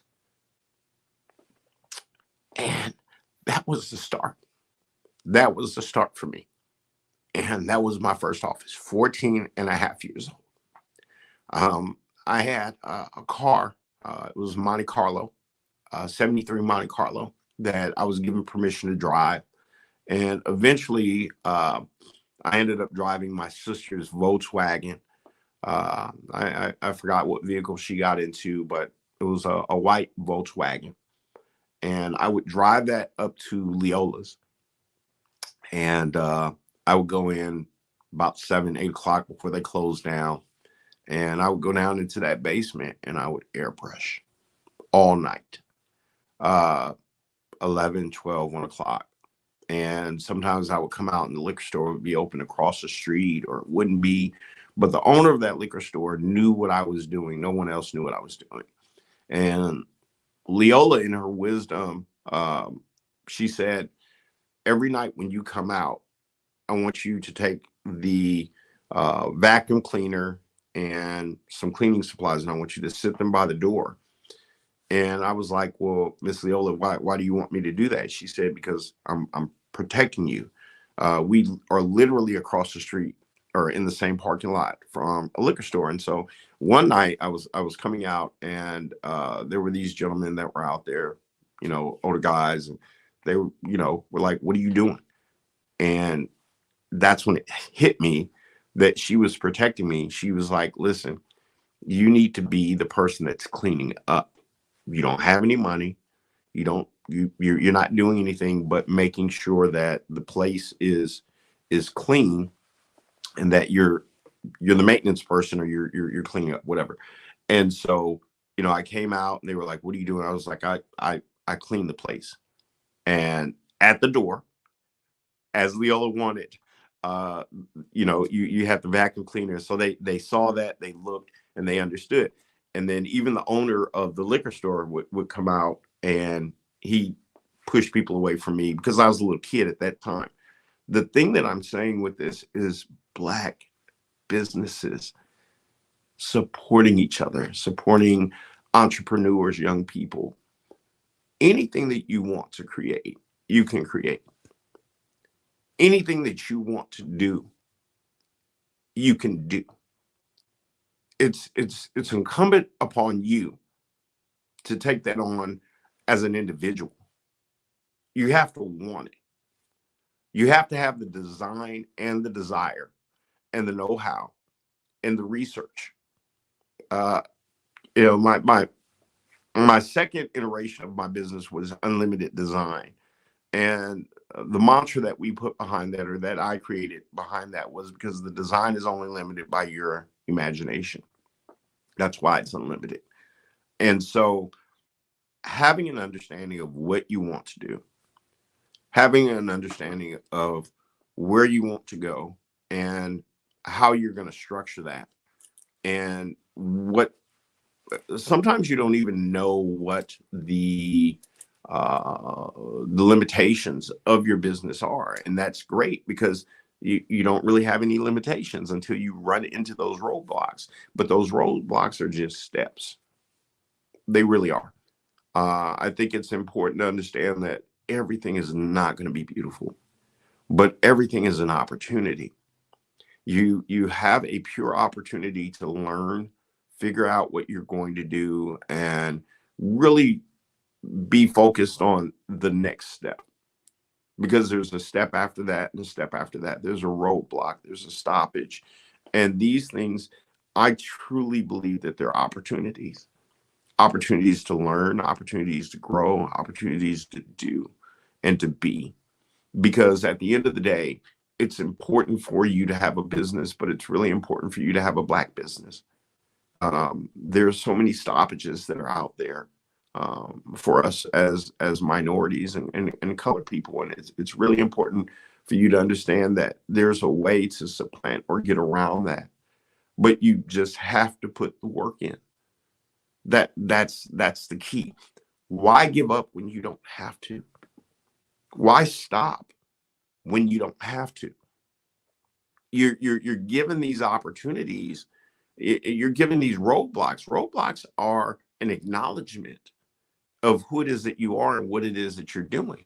So at the end of the day, it's important to see that these things are there, or sometimes they're put there intentionally to slow you down, but you can't let them slow you down. They're motivation. They're motivation for what you're going to be. It's preparation as motivation in those dynamics. And so understanding that, that's acknowledgement that you're creating something that people see. That's the most credible thing. And these things are life or events or things that are happening within the space that you're creating that presents themselves. And these presentations are things that build you into something that you're supposed to be. And that's the credible piece about it. Don't give up. Listen, pay attention, learn, acknowledge, and build past. I used to always tell my daughter, Kayla, listen, what did you learn from your experience? How did you grow from that experience, said experience? And it's really important that when you hit a wall, that you figure out whether you have to go through it, around it, over it, or under it. But you got to get to the other side. And that's the most important thing, is that these things, they will happen, but you, as an individual, you have, or as a group, or as a company, you have the ability to get through it, because it's there because you exist. That thing came into existence because you presented yourself at that moment as someone who could create, build, or be, as an entity, as an individual, as a corporation. And these things have to come to you, because you're never, ever going to be in that space until you're in that space. And let me make sure that you understand where I'm coming from. If you're not there at that space and at that time, if you're not existing at that particular time, if you don't have what it is that you gathered and created, then you're never really going to have that opportunity to have an issue. Issues are great. It's about you conquering those things. It's about you building something. It's about you creating something. It's about you going around and over and through and getting to the next issue. And then the one that follows that, and then the one that follows that. And those are opportunities. They're opportunities. And so with that, you're sitting back and you're understanding that I've had this opportunity that has come to me. And you can call it an issue, but it's an opportunity. It's an opportunity for you to be great. It's an opportunity for you to be amazing. And you don't have to show anybody else. A lot of the things that we go through as businesses, Black business owners, as people of color, everybody doesn't know that we're going through those things. But what we're really doing is we're laying the tracks for other people. We're really putting forth an effort, an energy, a dynamic that can help people that are coming up behind us. And that's the true example of like what we're really doing that's important, the work. Because there's plenty of people that are out there that need our help, that need our assistance, that need our guidance. And that's where wisdom comes in. You know, I was having a conversation with a person one time, and they said, "Man, that's a cold statement." And I said, "Well, the truth has no temperature." Because at the end of the day, what is. It's neither good nor bad. It just is. And what we do as people, what we should be doing as people, is we should really be helping, guiding, showing, assisting other people that are out there that are trying to create something. You know, and if they're open to it, give them the game. Because you didn't make it to where you're at. You didn't get to where you're at without someone coming to you and assisting you with what it is that you're doing. When I first saw the guy that was airbrushing in Kansas City at Worlds of Fun, I didn't know what he was doing. He really didn't have a lot of time for me, but he gave me the basic fundamental information that I needed to get to the library. And I had to put forth the effort. I had to catch the bus, go to the library downtown Omaha, and go up in there and try and find this thing that was airbrush. Found it, read as much as I could, very little information. Excuse me, started calling around, finding out who had these supplies and who had these things that I would need. Every step that I took, Bobby Brown always used to say, every little step I take, right? And every little step that I took got me further and further along. I learned about the paints. I learned about the supplies. I learned about cleaning. I learned about all these different things. And I did it on my own. And this thing goes so far as to me going to Omaha Central, which is the high school that I attended. And they had art classes. And I attended those classes and learned as much as I could. Learned to sculpt, learned to paint, learned to draw, everything that I could. I wanted to suck it in. But I was always a student of history. And because of that, and because of the school that I attended before I went to Central, when I was in the 9th grade at that Catholic school, Roncalli High School. So my 9th grade year in the Catholic school was 9th, 10th, 11th, and 12th. So I was in high school. But when I transferred to OPS, which is Omaha Public Schools, that was 10th, 11th, and 12th. So I was an advanced student because I already had high school credits from the 9th grade, right? So because history was a class that I always excelled in and I loved, you know, you have history and then you have history. And so I was enamored with this thing. And so art history was something that I studied immensely. And so once I got to Central, I went into the art classes and I was an advanced student because I already had art credits. And so I was able to clef or test through a lot of the art history stuff that they had. And so I advanced very quickly, more quickly than a lot of, you know, my compatriots or my fellow students. And so by the time I was a junior, I was ready for senior classes. And Mr. Andrews was the head of the art department at Central. And they had an airbrush class. Will never forget this. They were doing the Star Trek Enterprise, the ship. They were masking it. It was pretty much kind of a art pseudo engineering class. If you wanted to be someone who was doing structure and they were masking stuff off, and I had never masked anything off as it relates to airbrush. So it was very technical in its structure. And it was just this beautiful, huge, I think it was like a 60 by 40, something like that. And I was like, I want that. I want to learn how to do that. And he would never let me in the class. I had the grades. I had cleft through all of the things. And this was just his kind of way of just pushing me off. And the thing that you have to understand is at Central, no one Black had ever been in that advanced class. And that was the only thing that I wanted. The thing that he didn't understand is that I was already airbrushing. But the thing that I didn't understand is that despite that, he did not want to allow me to have that. So I had to go, I had to look, I had to observe and see and figure it all out that way and figure out how to get the adhesive masking and learn how to do that at home, which that totally changed my entire airbrush game up. And so I was able to do like helmets now, you know, motorcycle helmets. I was able to go onto leather and put the adhesive on there and mask things off. And it took what I was doing for backgrounds in clubs and things of that nature to a totally different level, to a business level. And so I started having certain organizations, it wasn't a lot, but companies that wanted me to do work. And at this time, I'm in high school, so I'm no longer 14 and a half.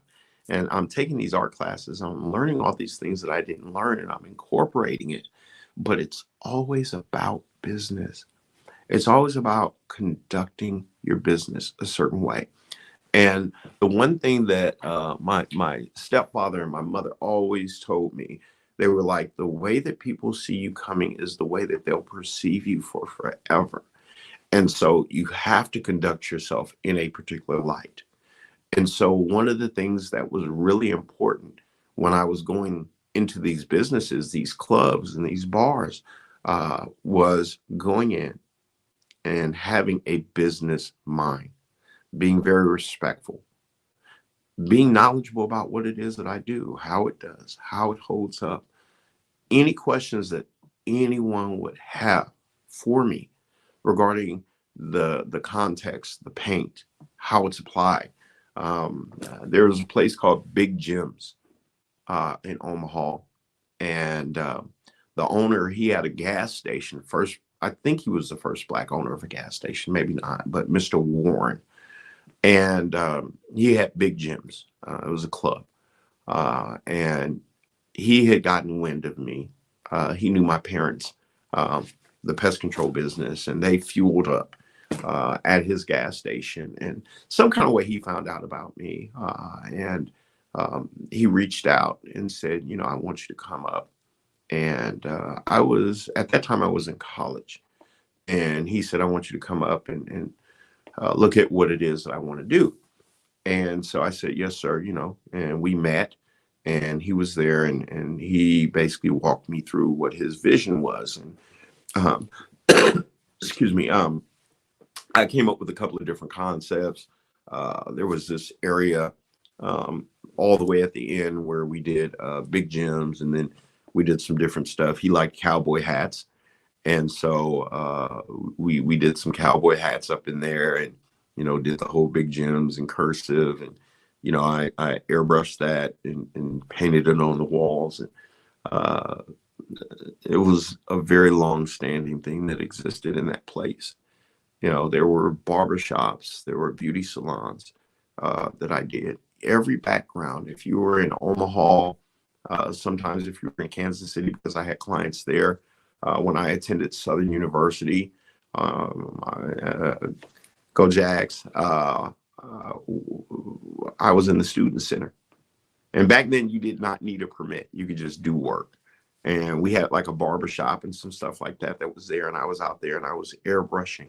I would try and always have like a 2-hour break period between classes towards the middle of the day.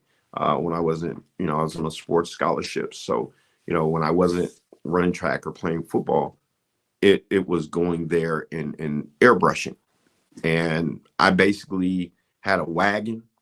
That wagon had all my stuff in it. And I would go to the student union and I would just be out there spraying for the Greeks, just hats, just jeans, just shirts.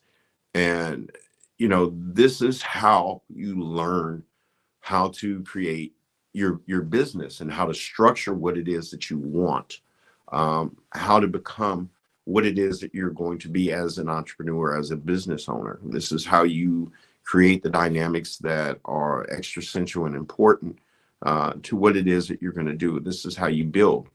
And so with that, with my parents, with my family, these are all of the foundational things that really allowed me to become and grow and to expand what it is that I was going to be. And that was a businessman that does art, not an artist, not just a creative person, but a businessman. And the business that I wanted to have was art. To do that, I needed an income. And so eventually I got into corporate America, and I was working in human resources at some point. And every night, pretty much, when I would leave work, I would go home and I would paint until 12, 1, 2, 3 o'clock in the morning. And I'd turn around and go to work. But it was always with the thought that eventually, at some point, I would no longer have this limitation of corporate America, and I would have my own business. And so that was very critical for me. And so in, I think it was 2001, 9/11 happened, and I was in HR, but I was IT, and IT went away. And so there were no jobs in that space. And so a very close friend of mine, Judge Victor Landers, I think Victor was the first Black head of the Bar Association in Texas at one point. He's retired now. But I didn't have a job. I had made really good money, but didn't have a job. And Judge Landers said, you need something to do to occupy your time. And so I ended up getting into law enforcement for a period of time, and didn't like the space, but it taught me some things about life and about us as minorities and how we're looked at within the legal system. And so that was another graduation for me. It was a huge undertaking, and just learning how we're processed, how we're looked at, how we're condemned, and the things, the uphill battles that we have with our lives. And so from there, after 2 years, close to 3 years, I got out of law enforcement and went back into corporate America and was working in the medical field, still HR, but the medical field. And still had that grind. Still just, I had to produce. And so finally, there was a mall. I'm trying to remember what the name of it was, but it was in Dallas. It had come to me, but I got my art shown there, and started to make some money. Art.com, posters.com happened. And I started selling there. And it really gave me an idea of what the metrics look like as it relates to what was selling versus what was not selling. And I followed those pathways to understand what it was that I needed to do based on success, based on what was working for people, what people liked. And that was just a totally different dynamic. And so once I started understanding that, I said, okay, I think I want to start to move around. and do shows. So I needed to figure out like how to do that. And I was lucky enough, I had done some local shows at some different spaces in Dallas. And I was lucky enough to meet Evita Tisno, who is an amazing artist. She's hosted out in California, just very, very famous, very amazing person. And she blessed me with introducing me to Frank Frazier. Now, Frank Frazier was and still is pretty much the godfather for art, Black art in Dallas or in Texas. You know, he's the guy. And, you know, I went and met him. It was actually on his birthday. And I brought some of my renderings that were on wood. I like working on wood. I carve, I'll do reliefs, things of that nature. And I'll paint over that. And people tend to appreciate and like that. And so what I did was I brought some renderings over that were on wood.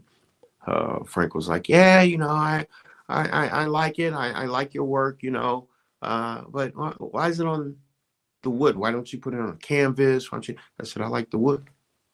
Yeah, but it would probably be better. I was like, I like the wood. This is my design.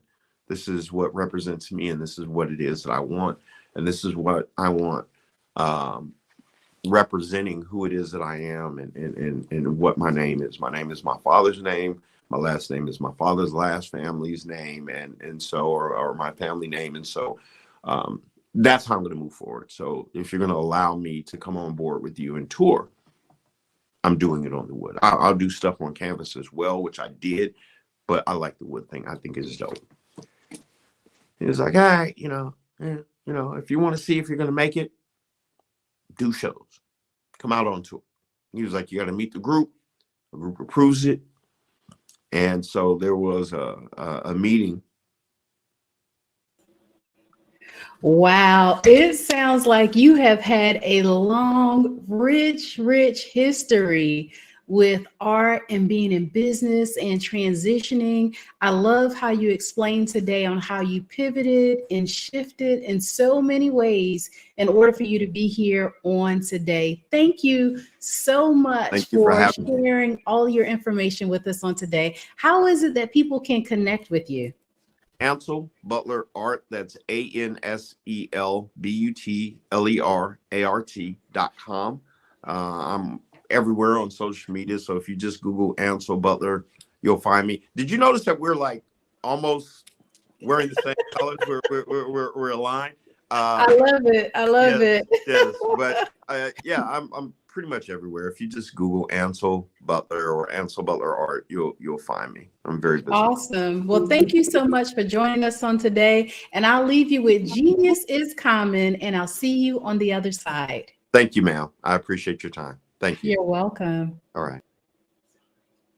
Every dollar counts. So you want to be sure that you donate to the scholarship fund. We want to thank our Black Business Expo USA sponsors for their generous donations. That's NC100, Moody Capital Partners, Suede Soul, Lotus Rich Coaching and Training, Carolina, Virginia Minority Supplier Development Council, Step Management, Barbara H. Smith, LLC, Margie McLean Foundation, Inc., Genius is Common, Earth Essentials, Melane Shania Global, Executive Women's Success Institute, The Quality Coaching Company, Superwoman Business Services, Creative Force Studios, Lee Entertainment, Artistic App Design, Black Business Expo USA. Genius is Common, and I'll see you on the other side.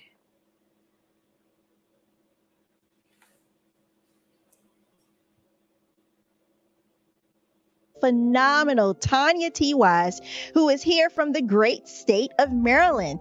Tanya, welcome and thank you for being with us today. Can you indulge our audience a little bit and tell them just a little bit more about who you are and what it is that you do? Well, I love being able to talk to people and have a magnetic attitude, being able to just show them. So I always like to say, level up is Coach at Tanya T. Wise here. So can you tell our audience, just give them a teaser about what your presentation will be about? So my philosophy is that we should all be living our dream life. So tomorrow I'm going to talk about how you start living your dream life. What are some of the things that you thought about in your childhood that you just kind of let go and dormant? Wow. And I want to reignite that and just give you some pointers and some tips, some tools, some strategies to be able to start living your best life now. And guess what, Wanda? And leave an inheritance for your legacy. Oh my goodness. Okay, I know that's resonating with a lot of people. I've heard that you have a dynamic coaching program. Can you tell us a little bit more about that? Absolutely. So our coaching program help people that have the lack of time, that lack strategies, and lack the confidence to go after their dream life. So we help them implement tools, we help them implement strategies, as well as give them resources so that they can live their best life now and leave that inheritance. Wow. Oh, I love that. I love the leave the inheritance part. Listen, you are dropping some major nuggets, and I know a lot of what you're saying is resonating with a lot of people, but I think we're all curious. How did you even make this transition into the speaking and coaching arena? What's the story behind this? So I started out in finance, and I realized that a lot of people don't necessarily go after their dream life because of the lack of finances or the education behind finances. But it wasn't until I lost my firstborn, my only son, that life changed for me. And where I was going after it all, living the corporate life, hit my 6-figure income and living in my dream house with my dream man, driving my dream car. I nearly lost it all when I lost my son. And so I realized it only takes one financial catastrophe that can change your entire life. That's what made me start All New Beginnings. Because no matter what's going on in life, there's a new beginning.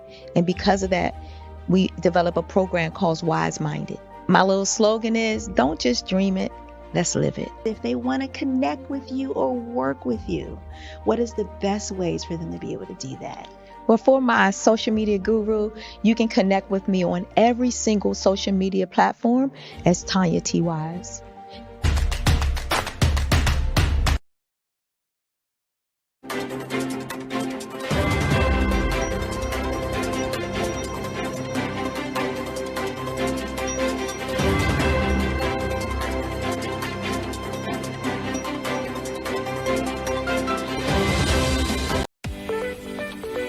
You are in the right place at the right time. The Black Business Network opens again for its Black Business Olympics, a 24/7 broadcast on business, strategies, global branding, social media marketing, finance, advertisement, and much, much more. Featuring the top, most powerful entrepreneurs and speakers and thought leaders from all around the world as they gather together for this phenomenal event. Join the Black Business Network streaming live into the metaverse, STEM City, USA, Black Multiverse, Pod TV, Roku, Hulu, iHeartRadio, Apple TV, YouTube, TikTok, Instagram, Google Podcasts, Facebook, LinkedIn, IBM TV, Spotify, and Twitch. Tune in today and be a part of this amazing movement. The Black Business Olympics welcomes you.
Dr. Eric Kelly III, and a host of phenomenal speakers from all around the globe for this 7-day virtual event that you don't want to miss. The mission of the Black Business Expo is to raise scholarship money from kids all the way from high school, all the way from college. The Black Business Olympics is one of the largest Black business showcases in the world. It is an opportunity for businesses and companies to showcase their businesses globally. We are going to be giving away laptops up to $5,000 away to students. Again, I'm Olivia Appleberry, the founder of 2 Cents Finance and one of the speakers for the expo. I am so excited to see you there. For more info, go to www.blackbusinessexpousa.com or call 919-308-9090 and hope to see you there.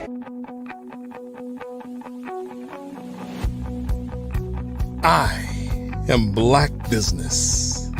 From the moment I wake until the time I sleep. Yes, I am Black business. I am Black business. Tell me, are you Black business? I am Black business. Do you support Black businesses? Listen, I support Black business because I am Black business. Black Business Expo, one of the largest business showcases in the history of Black business in the world. The world! Sign up today at www.blackbusinessexpousa.com or call 919-308-9090. I am Black business. I am Black business. From the moment I wake until the time I sleep, I am Black business. I am Black business. Are you Black business? I am Black business. Do you support Black businesses? I support Black business because I am Black business. Black Business Expo, one of the largest business showcases in the history of Black America in North Carolina. Sign up today at www.blackbusinessexpousa.com or call 919-380-9090. I am Black business. I am Black business. From the moment I wake until the time I sleep, I am Black business. I am Black business. Are you Black business? I am Black business. Do you support Black businesses? I support Black business because I am Black business. Black Business Expo, one of the largest business showcases in the history of Black America in North Carolina. Sign up today at www.blackbusinessexpousa.com or call 919-380-9090. I am Black business. I am Black business. From the moment I wake until the time I sleep, I am Black business. I am Black business. Are you Black business? I am Black business. Do you support Black businesses? I support Black business because I am Black business. Black Business Expo, one of the largest business showcases in the history of Black America in North Carolina. Sign up today at www.blackbusinessexpousa.com or call 919-380-9090. I am Black business. I am Black business.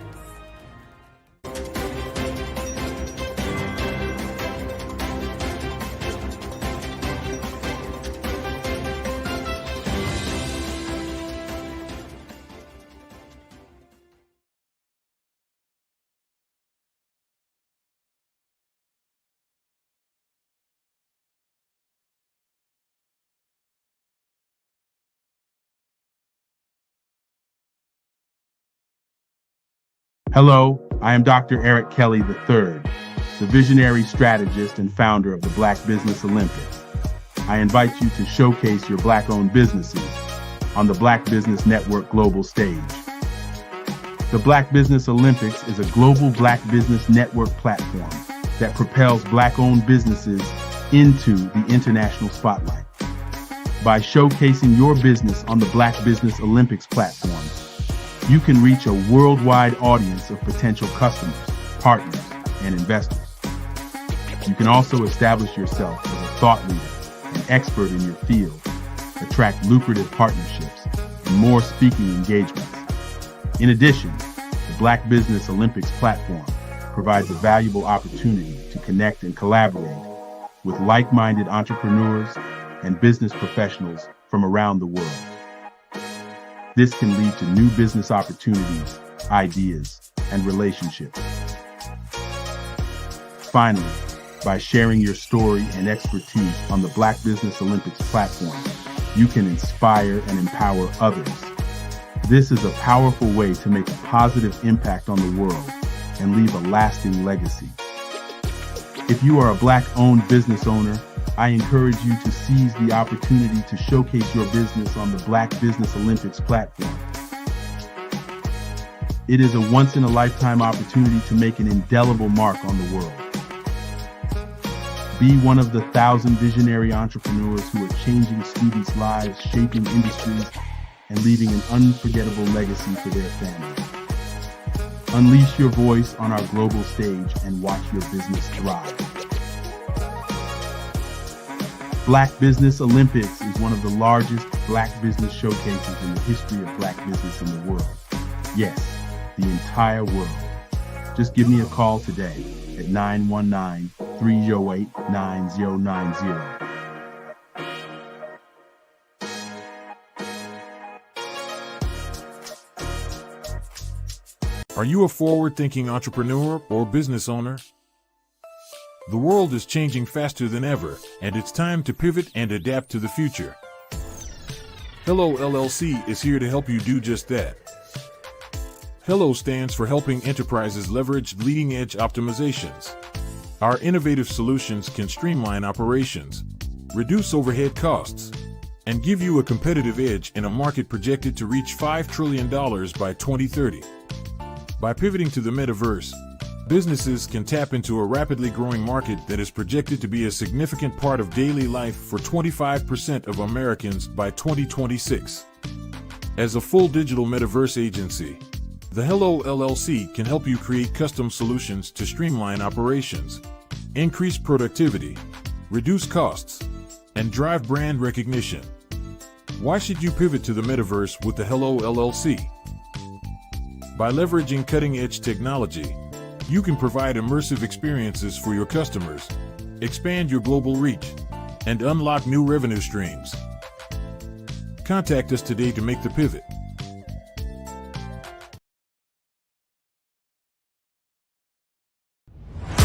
Social media is evolving. It's more vibrant, more colorful, more energetic, and so are you.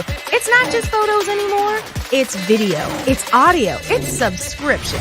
And now, there's Fanbase, a new monetized social network. Fanbase delivers the complete native app experience with full content monetization for every user. No algorithms that shadow ban your engagement or growth, and no ads.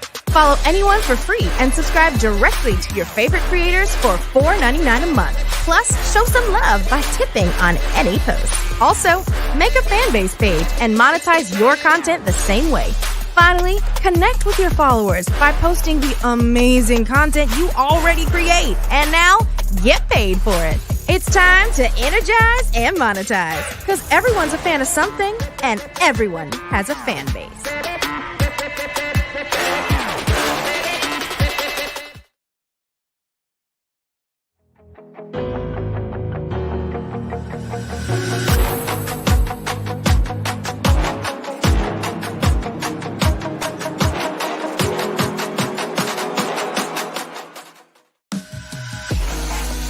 Over the past few years, we've seen the growth of existing and new initiatives focused on financial inclusion, building global networks, and reducing the wealth gap in response to the idea there's not enough seats at the table. Whether their outcomes are to increase the representation of Black executives on corporate boards, ensure an inclusive global economy, or to create new U.S. African commercial pathways, the strategies are often carried out by separate programs. The question is, should they be? With the continent of Africa being home to more than half of the world's fastest growing economies, the youngest workforce, over 400 companies generating more than $1 billion annually, 700 generating more than $500 million annually that are poised for growth, and being the destination of nearly $5 billion in venture capital in 2021. Diversifying U.S. and Africa commercial engagement by building bridges between African businesses and their U.S. diaspora should begin being seen as mutually beneficial. From helping to reduce Africa's enormous capital gap to catalyzing two-way trade opportunities, the COVID-19 global pandemic hopefully has taught us that global challenges and opportunities are more interconnected than we thought. During the pandemic, African companies like Unicorn Flutterwave, insurance provider Reliance Health, ride-hailing app Yasir, and 54Gene, the continent's first bank of DNA on people of African descent, proved that when African companies have access to networks, capital, and information, they grow big, grow fast, and create solutions that are valuable to the world. This is why Be Direct was created. We are the first U.S.-based but African-centric board preparedness and board search company designed to connect U.S. Black talent and corporations to African businesses. Unique and fundamental to Be Direct's success is our process of helping board candidates adapt their experience and networks to an African context before they're connected to high-growth companies that are looking to locally and globally scale. From our focus groups with African business execs and government leaders, we don't ignore the sentiment that business is easy, but people are hard. Having a pool of board candidates with hard-to-access networks and extensive experience across the business life cycle, including successfully raising capital, is table stakes for an initiative like this. So yes, we have that. But corporate or entrepreneurial success in the U.S. does not guarantee success in Africa. Developed alongside industry partners on the continent, our training program, Be Direct Prep, is designed to transpose their experience to create cultural comfort, understanding, and a commitment to helping businesses in Africa scale. Our board governance sessions are African continental and country specific, integrated with cultural awareness and dexterity training, masterclasses led by African industry execs, and mentoring and coaching from African continental-based facilitators. But even more unique to Be Direct Prep, we cap off our training program with an immersion trip to help candidates that have not been to Africa before see and feel Africa's complexity and opportunity from African soil. We all know traditional network-based board placement has historically left a lot of us out of ever really being in the paid board pipeline. Our strategy supports the work of many great organizations that are successfully filling seats at U.S. board tables by creating more tables for those that are still left on the sideline. It's time to start seeing the role and value of U.S. Black talent and businesses on the continent of Africa differently. Old perceptions and habits limit economic inclusion. Let's transition Black talent and the African businesses they will support from the periphery of the global economy to its core. Living in a global lockdown, we all know now how fast local and global economies can change, and see the value of having businesses that hire, strengthen local value chains, and even grow globally. Status quo in any form holds back progress. We must democratize U.S.-Africa commercial engagement by socially and economically connecting cultures that have long been disconnected. It's time for Africa's U.S. diaspora to redefine their global value by helping African businesses scale continentally and globally.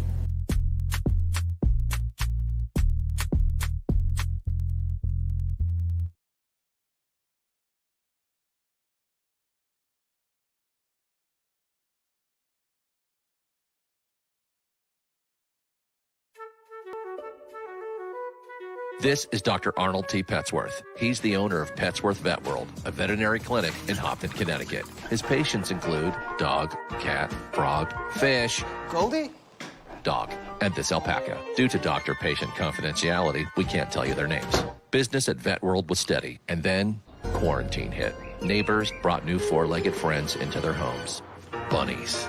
Bunnies everywhere. Dr. Petsworth welcomed these new patients with open arms. The only problem? There were more appointments than he could manage. That's when Dr. Petsworth turned to his American Express business card, which offers spending potential that's built for his changing business needs. He decided to hire a new assistant, Julio, and with spending power built for business purchases, he used his card to furnish a new exam room. Together, Dr. Petsworth, Julio, and American Express Business made sure all the pets of Humpton got the love and care they deserve. And everyone was happy. Get the card built for business by American Express.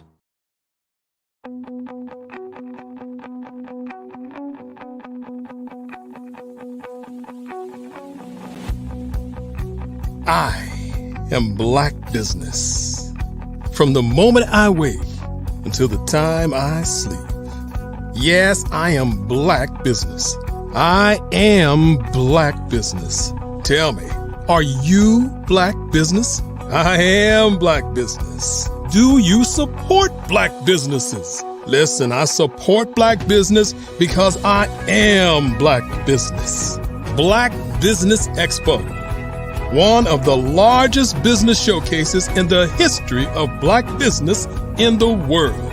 The world! Sign up today at www.blackbusinessexpousa.com or call 919-308-9090. I am Black business.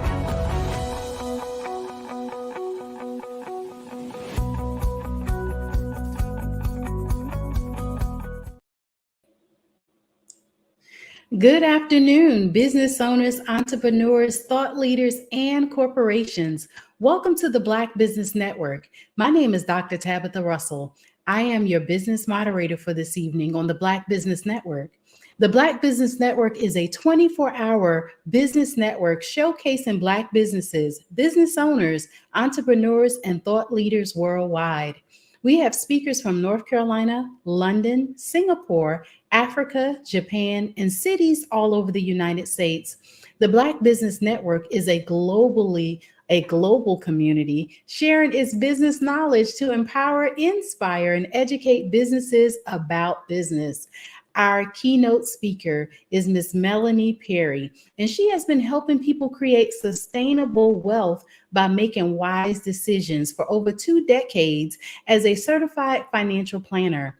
Melanie's passion for financial literacy extends to educating women and kids about the basics of money management through her financial literacy and education company, Zillionaire Enterprises. She is known for making financial concepts easy to understand, which help people to make sound and empowering financial decisions. Welcome today, Miss Melanie Perry.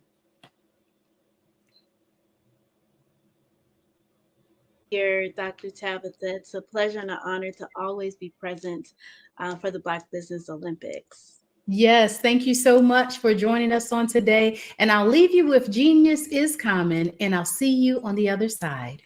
Indeed. Thank you. So once again, it is a pleasure to be here. I am grateful to always be on this platform to share some information with everyone that is in listening ears of my voice. So today I want to bring it to a focal point of connecting the balance between money and spirituality. We have just gone through a holiday season expressing our gratitude and thanks. And this is a good season, a good time of year to begin to reflect upon the things that we've accomplished over the years, over the months, and begin to focus on what's ahead, right?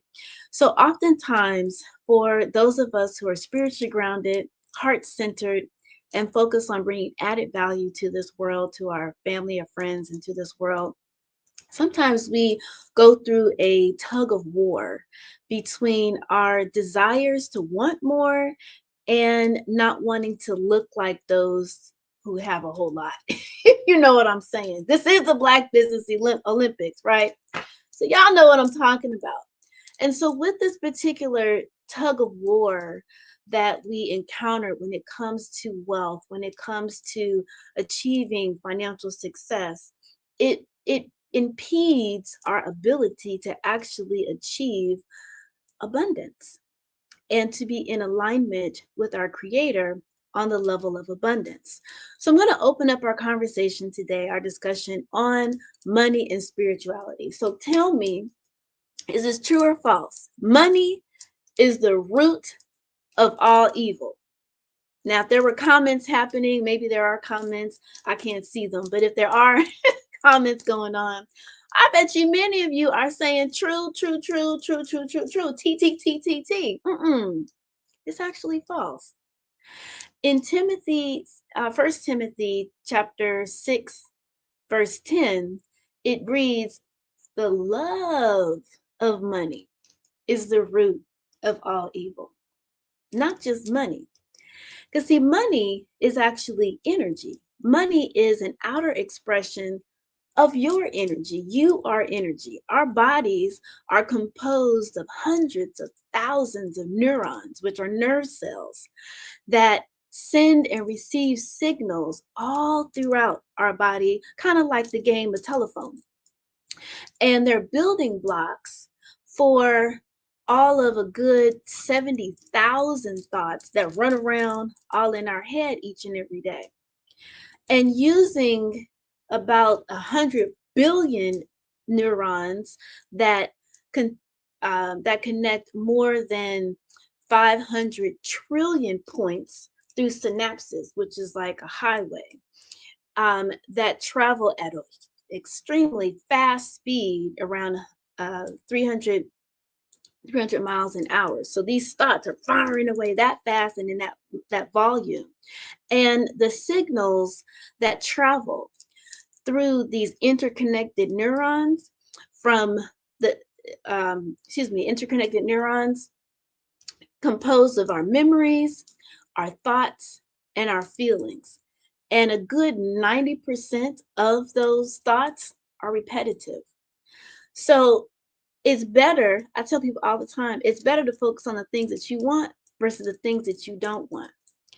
So this is why it's vital to condition our thoughts to be on the more fruitful side and make sure that we are creating a thriving environment for healthy thoughts to flourish.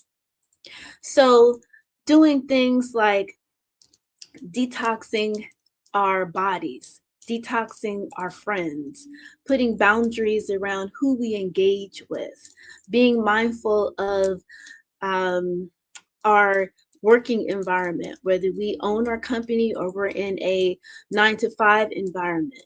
While you might not be able to completely ignore your coworker, you can create boundaries and you can create thoughts around that individual in a way where they just don't unnerve you anymore, right? So it's all about creating the right kind of environment and conditions for you to thrive, from those types of environments all the way down to cleaning out our purse, ladies. If you are digging down in that sack purse trying to find your money, you need to organize that in a way where that environment is easily accessible and organized and creates harmony for you. Because at the end of the day, you have to recognize that your thoughts become things. Now, another way to put this is that the basis of our thoughts are our beliefs. And Abraham Hicks is a woman that I like to listen to a lot. She defines it this way: a belief is just a thought that you keep on thinking, and the only things that keep you from who you really are and what you really want are the beliefs which is only a thought that you keep on thinking. So if you keep thinking, I can't, I won't, it's not going to happen for me, it's for them, then those 90%, that 90% of thoughts that are repetitive, that's what keeps cycling your mind. And so that's what deters you and pushes you away from actually achieving the financial goal that you were actually born with. So what we have to begin to recognize and to shift our thinking on is the fact that we are energy. We create our reality through our thoughts, which ultimately become our belief. And so if you believe you can't, you need to start believing you can, so that these experiences become more relevant, not relevant, but more present in your life, and so that God can begin to orchestrate serendipitous events, things that you wouldn't be able to, orchestrate in a way that leads you to achieving that goal on a more succinct and consistent basis. And it's just fascinating how this cycle reoccurs throughout our life. And when you master your reactions to your outer experiences, you'll begin to see your life change for the better. Because the secret is out. As I alluded to, you are born wealthy.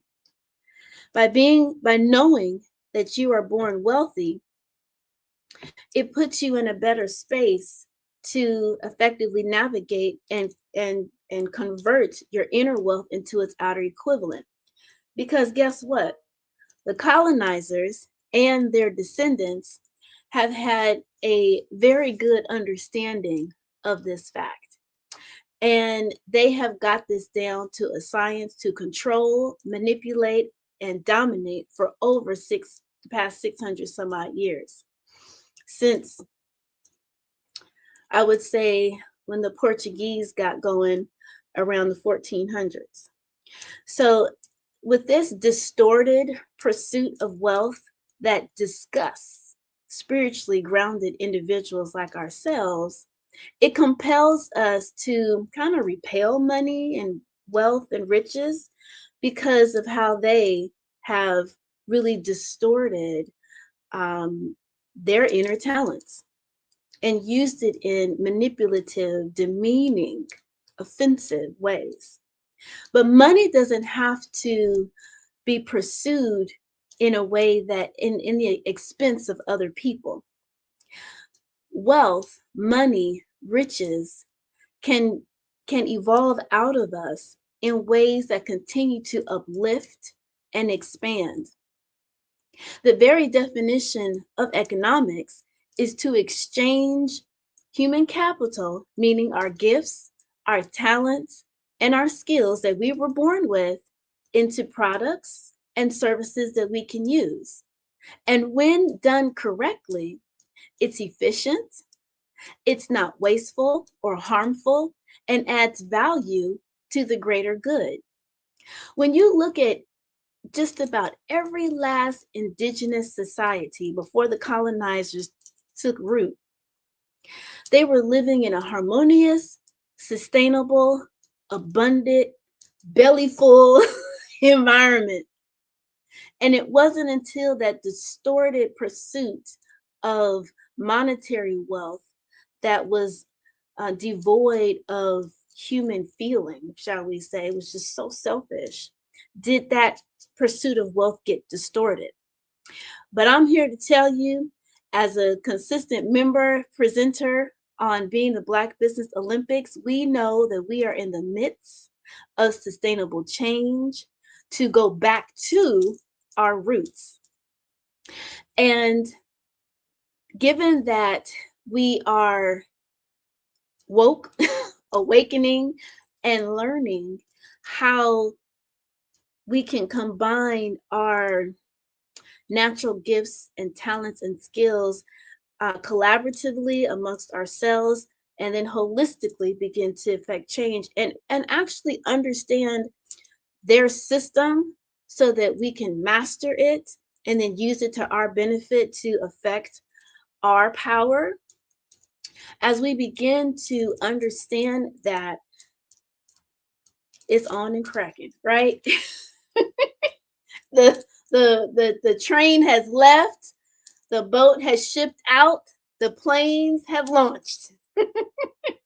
We are definitely in the midst of, we're like right at the cusp, the beginning of seeing this change. Now, we may not see sustainable and hard, fast results for another 50 years because some people have to die out. Some people need to be born. So that's why things take a little time. But we're in the midst of seeing a positive shift. And this is actually I should say this, that as we begin to understand that we can't just kind of give away our talents, give away our gifts, that's kind of our natural inclination. We have to begin to understand that it's an exchange that takes place, because the reality is that energy is never created or destroyed. So you can't bring forth your wealth and like not get something back in return. That's just not law. That's not how the exchange works. That's not energy, because energy has to be transformed into something else once it leaves you. So once it leaves you, it didn't like just poof, gone.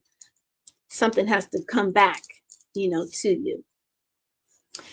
So one of the things that I focus on at Zillionaire Enterprises is, not to exclude the men, is that the reason why I focus on women entrepreneurs is that women are more inclined to pass information of wealth down to their children. Not that men don't, I know Dr. Kelly is the founder of Black Business Olympics. So, but kind of just the nature of women, that's kind of how it works. That's kind of what we do. There's a proverb that is attributed to a Ghanaian scholar, Dr. James Emmanuel. I'm not going to jack up his last name, but he was the one that expressed, if you educate, and this is the man saying this, if you educate a man, you educate an individual. But when you educate a woman, you educate a family, a nation. And so as we improve individually in all domains of wealth, from our mental healing, our physical healing. So mentally, we're seeking counsel through therapy now, which is great. Physically, we're not eating chitlins and hog mugs and all of that. We're becoming more conscious of the food that we put into our body. Spiritually, we are becoming more aware of connecting our spiritual journey with our religious beliefs. Relationally, we are being mindful of the people we keep around us and understanding the value of networks and relationships and communication. Socially, emotionally, and financially, as we begin to understand all of these different domains, then we collectively make our family, our nation, and the world a better place. And it takes diligence, it takes consistency to be reinforced through various mantras, through prayer, through meditation, affirmations, and to actually set and reset our mind to align with the right frequency to unlock our wealth. Because some of us are walking around here not even knowing the value that we're providing to people that can be monetized, right? When people say, oh, you're really good at such and such, you're like, girl, that's nothing, right?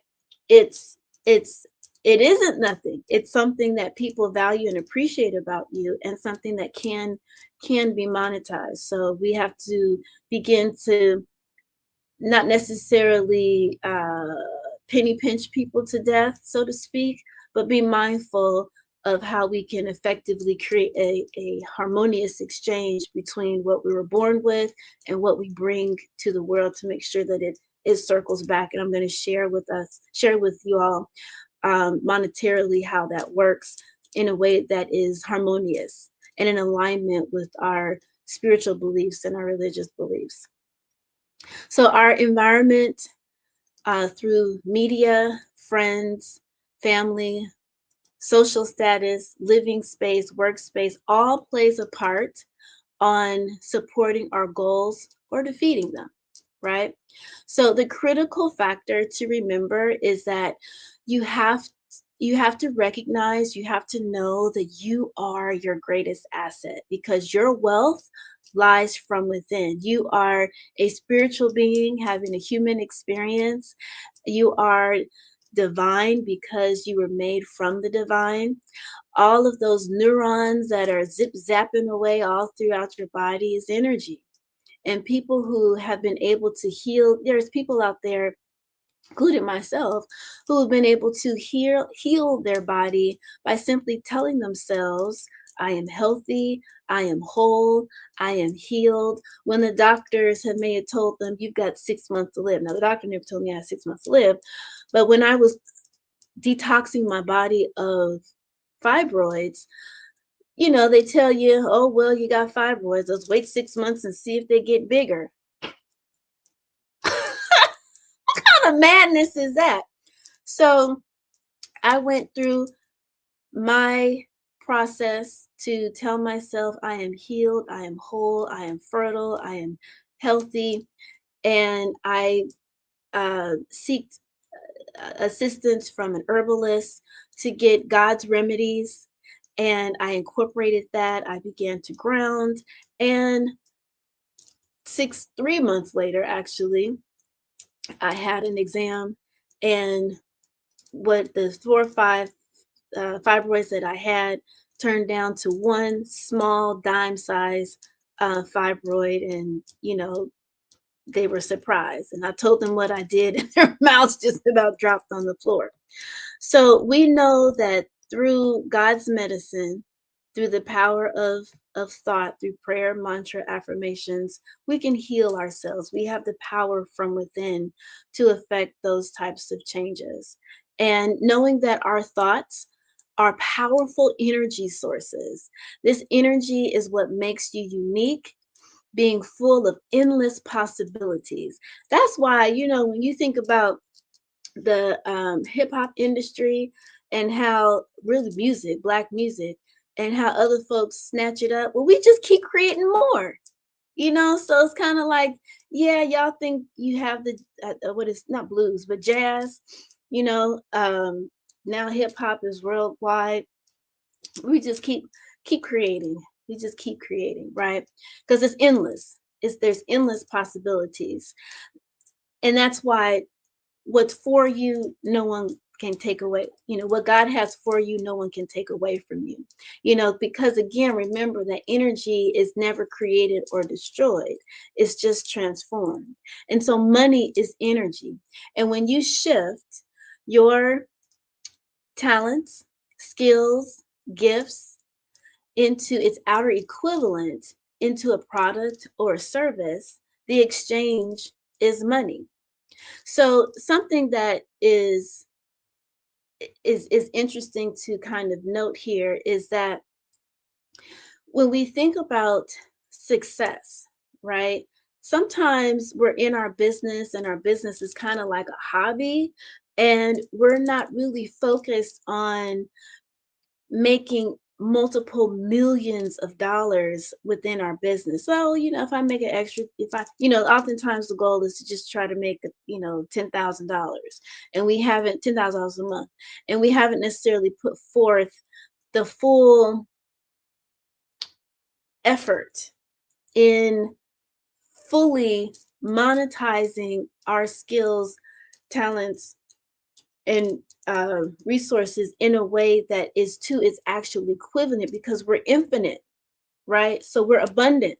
So to cap ourselves at an extra 5,000, 10,000 or whatnot a month is stifling. So understand that the measurement of success in business and finance is money, just as the measurement of success in friendships is trust.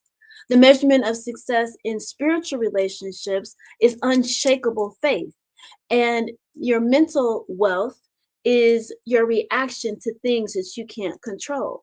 The measurement of success in your physical wealth is your body's ability to defend health, right?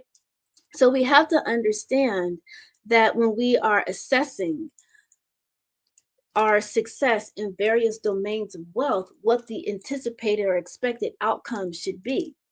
So if we are born wealthy, if we are energy, and to convert that energy into its equivalent outside so that we can now use it in other forms, is the end result is money. In short, you are money, right? You are divine spirit. Money is spiritual. And they're not mutually exclusive. So money and spirituality shouldn't be a fight.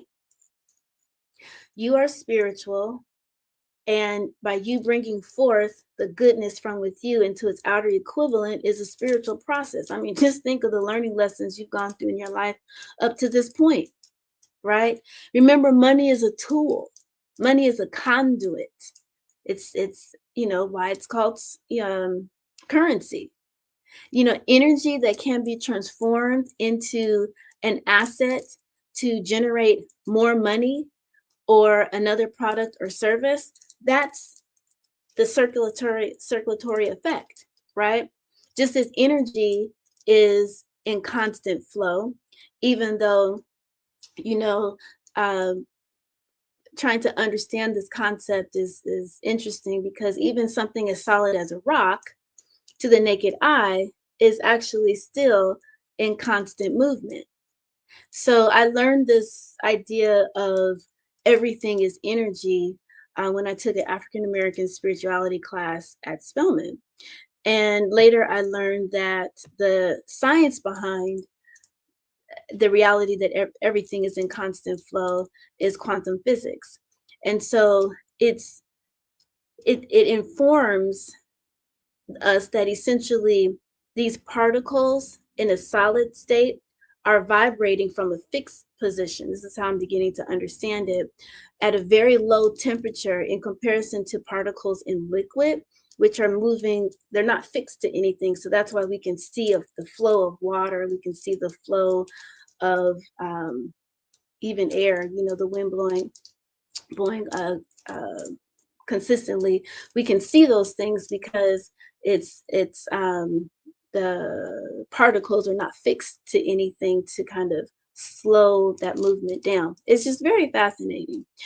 So again, just understanding the connection between ourselves and our ability to generate wealth on a consistent and regular basis goes like this. So you know that you're born wealthy, you know that you're born with skills, talents, and a unique gift to bring added value to society. Now, once you have put a price on that, and now comes back to you in the form of money, we got to continue this process, continue this circulation. Because ultimately, we're not here to be laborers. We're not here to just work for other people. Okay, we're here to experience the abundance of what God has provided to us on this earth, and to enjoy other people's gifts and talents through the form of products and services, right? Whatever that is, whether you're paying for the service or whether it's just being in somebody's presence, right? It all shows up in different ways. So how this begins to circulate back to us to create financial freedom, which in essence is time freedom, is to, once that energy converts out ultimately into money, we bring it back to us, and we now invest into an income generating asset. Now, what typically happens is we produce, wear ourselves out, because we don't understand the full system, or haven't created the full system of financial success. So we have it on one end in being able to generate, but we don't have it on the other end in order to perpetuate. So how wealth is perpetuated in our lifetime and beyond is through income, in short, through income generating assets. So you set it and forget it. You generate it, create the money, circulate it back into an income generating asset. This income generating asset, there's tons of them. Ideally, you want the ones that create guaranteed streams of income. So just as you want to have a diversified income stream within your business, you don't want one source of revenue stream. You want at least 3 revenue streams within your business. And I'm not talking about 3 different types of things where you are making curtains, you make furniture, and then you make refrigerators. That's not what I mean. I'm saying in your business, maybe you're a speaker, you're a coach, and you wrote a book. So those are three different, revenue streams. Okay. So I'm trying to get back to my point here. So we're bringing it in and we're investing. So you want to duplicate that with your personal assets as well, and have guaranteed multiple streams of income. So that could be through real estate. That could be through a product called an annuity. That could be through another type of passive asset, passive business asset, like a laundromat or car wash, or creating an audible, reading audible books is another passive, income stream, because it's a set and forget, and people are constantly buying that audible. So there's digital ways to make it happen, physical ways to make it happen. So whatever your money type personality is, it can all work. Purchasing stocks, can be structured as an income generating asset. The thing is to structure your passive income portfolio in a way where it's truly passive income. The first action step is to set everything up, and then it does what it does. This is how your money begins to work for you instead of you constantly working for it. So we go through a phase of life where we're putting in the energy to generate the money, and then now we begin to put money at work in various forms. And you're going to have different buckets, different pockets, different envelopes, for this. However, it works best in your mind to understand how to organize it. So the first fundamental thing to understand is what? We're born wealthy. So we have an unlimited amount of possibilities of wealth generating opportunities, first and foremost. Never forget that and think less of that. Know your value, right? Then you're going to create effective marketing strategies and streams in order to connect with the right individuals to make that exchange from your product or your service. And as a result of that, that translates into money. We circulate that back, pays our bills, pays for our fun, and then it pays for our future, right? Those basic three categories. So we're paying for our business bills, and that you have two accounts for that. You've got a business account, you've got a personal account. Everything business-wise goes through your business checking account. You want to make sure you're properly structured. That's a whole different conversation, but I'm giving you a 35,000 foot above perspective, right? So you have all that cash flow coming into your business account. Then you're going to take a portion of that out. I like to do it where it's in three buckets, where you take 20% of your business revenue and allocate that into a into a savings account that's specifically for taxes. And then you take 40% of that remains into the business account. We're going to divide that up later. And then the other 40% goes into your to cover your personal lifestyle. Now, when you talk with me one-on-one, we can modify that a little bit, but again, this is 35,000 foot above perspective. So then when we're looking at ourselves personally, then we're going to look at covering our lifestyle, making sure we've got a solid financial foundation set up, making sure that we've got the necessary financial planning objectives met that align with our financial independent goals, aka retirement, our insurance goals, also, focusing on protecting ourselves from our life insurance, disability, health, long-term care, auto insurance, making sure all that's in alignment and in good order. And then making sure that our little ones are in order, that we've got money set aside for them for college if need be, for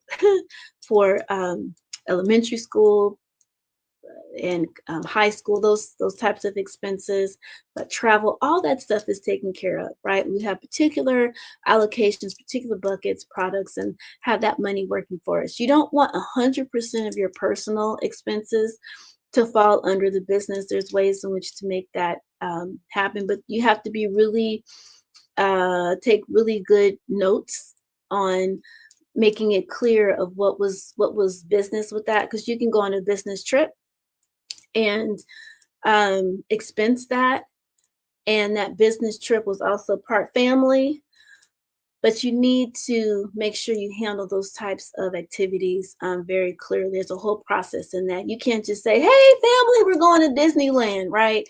And then pay for it on your business credit card and then write that off, and you didn't do anything business wise. They don't work like that. You're gonna get audited and it's not gonna be pretty. So I say all that to say you don't want everything expensed through your business. You want some things, personal. And then you have your business expenses, right? Okay, so then you have various similar allocations personally to business wise, and your business can also own assets. Your business can purchase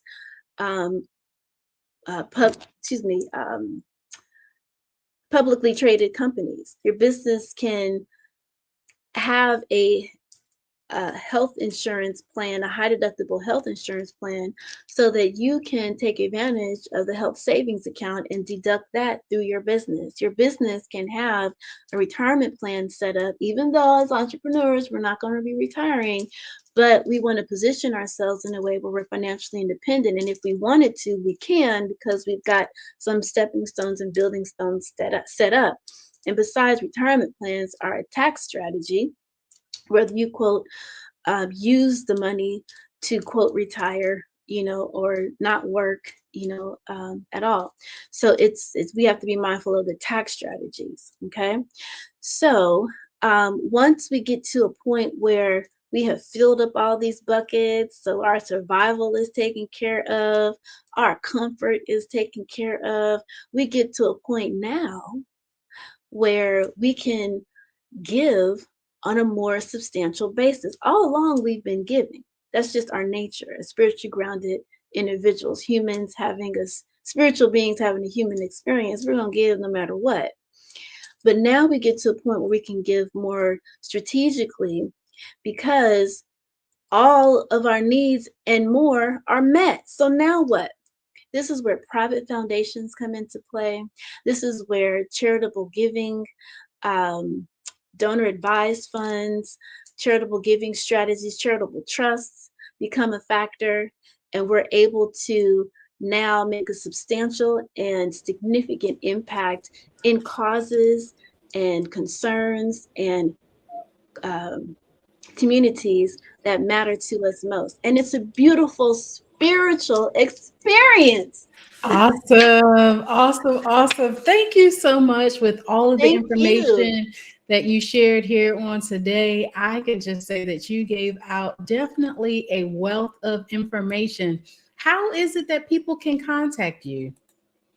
Well, I am all over social media like everybody, so you can connect with me on Facebook, Instagram. I was about to say Twitter, but I'm Xing out of Twitter. But TikTok, and at Zillionaire. And Zillionaire, hear my spelling. It's ZEALLIONAIRE.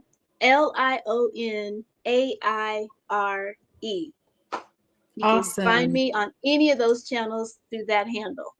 Awesome. Thank you so much for joining us on today and sharing all of your great information. I will leave you with Genius is Common, and I'll see you on the other side. Thank you. Thank you so much for joining us on today. Please continue to support our scholarships. The Black Business Expo's mission is to raise funds for high school seniors going to college or K through 12 entrepreneurs. This expo is a fundraiser for students. You may go to www.blackbusinessexpousa.com to donate to the scholarship fund, or use the Cash App that's on the screen below, and that's $BBX USA. Our goal is to give laptops and up to $5,000 to 10 students. Students can register at www.blackbusinessexpousa.com. Every dollar counts. So we want to remind you to donate to the scholarship fund. We also want to thank our Black Business Expo USA sponsors for their generous donations, and they are NC100, Moody Capital Partners, Suede Soul, Lotus Rich Coaching and Training, Carolina, Virginia Minority Supplier Development Council, Step Management, Barbara H. Smith, LLC, Margie McLean Foundation, Incorporated, Genius is Common, Earth Essentials, Melaine Chennai Global, Executive Women's Success Institute, The Quality Coaching Company, Superwoman Business Services, Creative Force Studios, Lee Entertainment, Artistic App Design, Black Business Expo USA, Genius is Common, and I'll see you on the other side.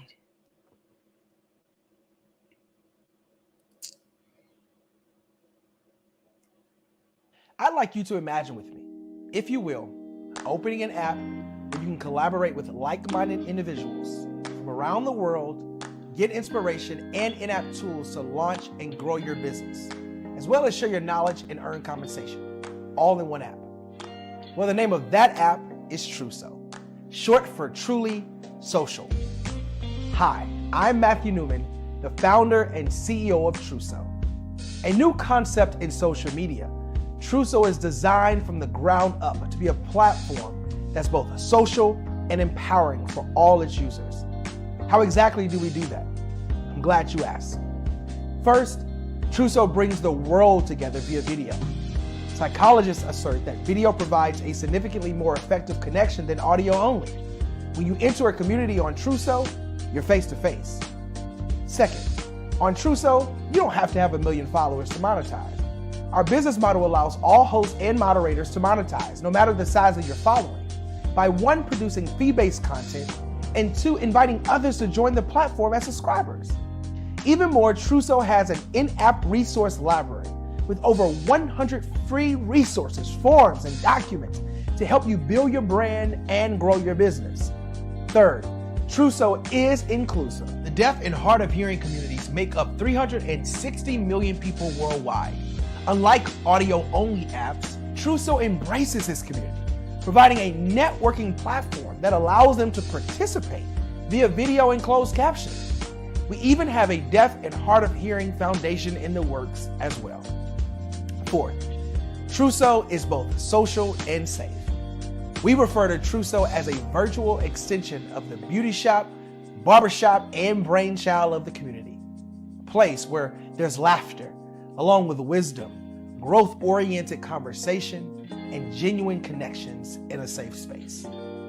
Truso even has proprietary security to ensure we maintain a safe environment for everyone.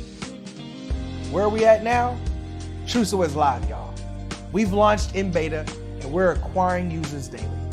We have an incredible development and marketing team, plus amazing celebrity influencers at the table, helping us spread the word around the globe, beginning within the African diaspora and beyond by creating a safe space for growth, connection, and collaboration. We're truly excited about Truso. We've created something special for which there is a global market. And we invite you to embark on this journey with us as a shareholder. The future for Truso is truly bright. Join us and let's go there together.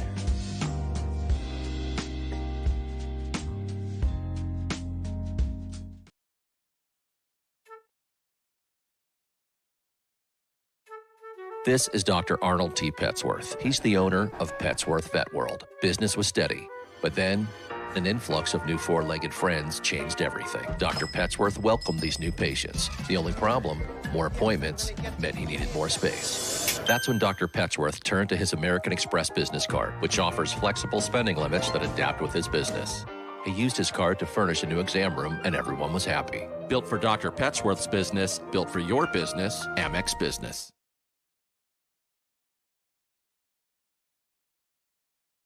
The Black Business Expo's mission is to raise funds for high school seniors going to college or K-12 entrepreneurs. This expo is a fundraiser for students. Please, you may go to www.blackbusinessexpousa.com to donate to the scholarship fund or use the Cash App at $BBXUSA. Our goal is to give laptops and up to $5,000 to 10 students. Students can register online at www.blackbusinessexpousa.com. Every dollar counts. Please donate to the Black Business Expo USA Scholarship Fund.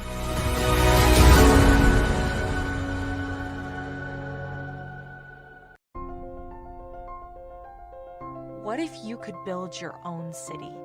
A place where every child can find nurturing people to help them achieve their full potential. A place where every adult can access job training support. Where health education is abundant. Where social justice ruled the land. A place without limitations. Welcome. You have arrived at STEM City USA. It is what every city should be. A safe and trusted community where you find people and resources to help you become everything you are and beyond. STEM City is unlike anything you have ever experienced. It is a digital twin of the world around you, only better. STEM City is about energy and soul renewal. It is more than a digital world. You can almost feel the power of live cultural events, music, and theater. STEM City promises a better future for children with caring mentors and hands-on activities with dedicated tutors to support our youth. STEM City is your passport to a healthy lifestyle with weekly events addressing our community's many issues. STEM City is your financial well-being with helpful information on wealth management, career advancement, job training, and so much more. STEM City is the community you deserve. It is the city where your dreams can come true. STEM City USA, a place in the sky that is accessible to all who reach for the stars.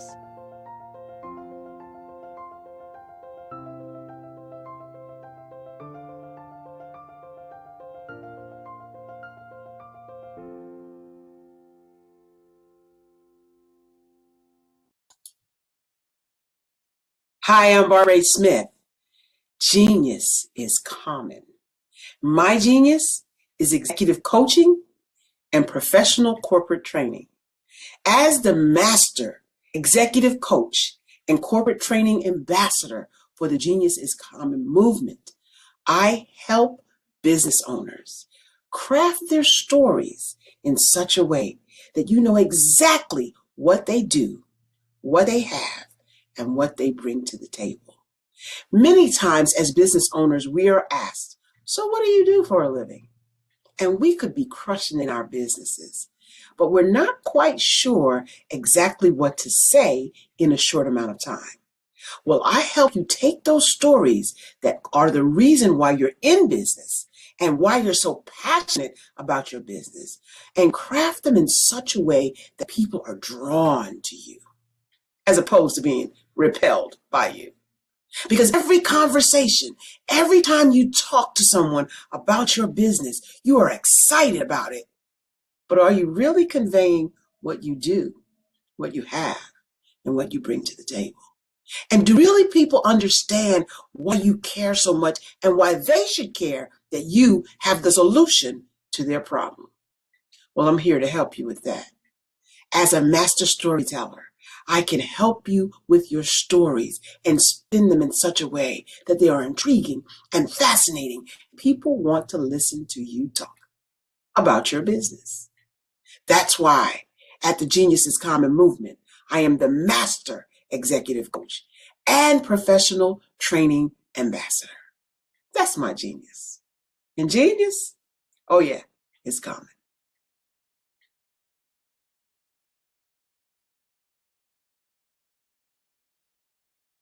Over the past few years, we've seen the growth of existing and new initiatives focused on financial inclusion, building global networks, and reducing the wealth gap in response to the idea there's not enough seats at the table.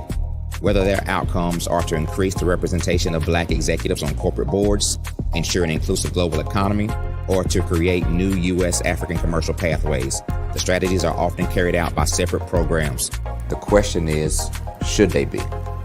With the continent of Africa being home to more than half of the world's fastest growing economies, the youngest workforce, over 400 companies generating more than $1 billion annually, 700 generating more than $500 million annually that are poised for growth, and being the destination of nearly $5 billion in venture capital in 2021.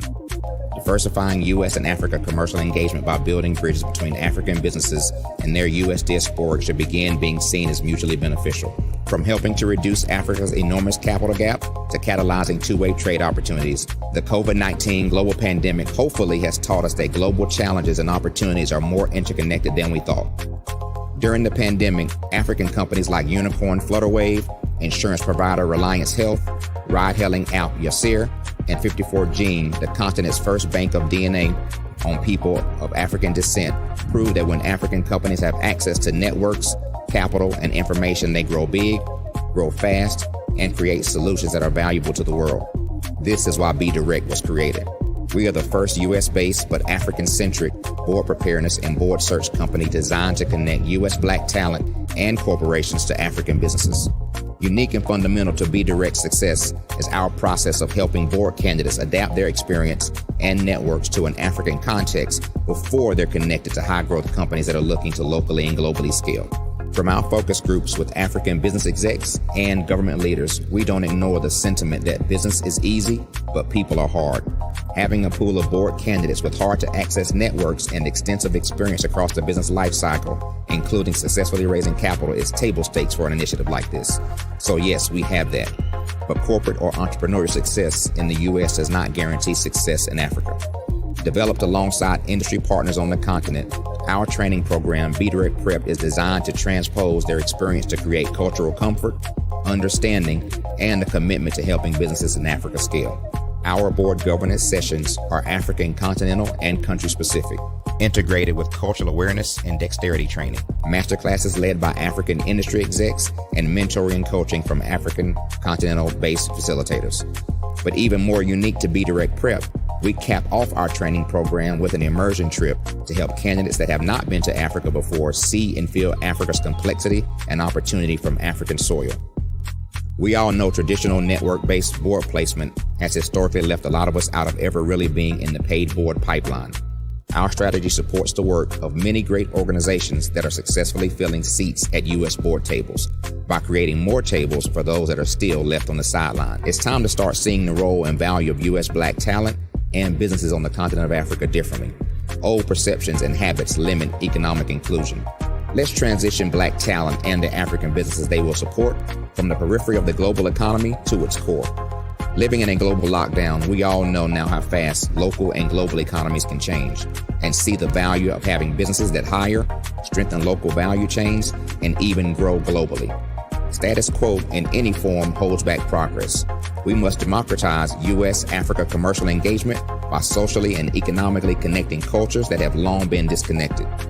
It's time for Africa's U.S. diaspora to redefine their global value by helping African businesses scale continentally and globally.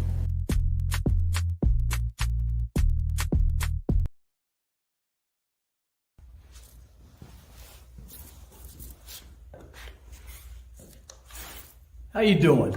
I'm Rodney Allen Rippey. Yeah, the child actor. Well, now, leading man. Some of you might remember back in the day, the Harlem Globetrotters popcorn machine. Remember that? Well, it was a Saturday morning special that would come on, and I was there with Geese and Tex and Meadowlark Lemon. Remember the show? Well, I had a great time. And I have to say a huge, huge thank you to all my fans out there. Thank you for all the years of support.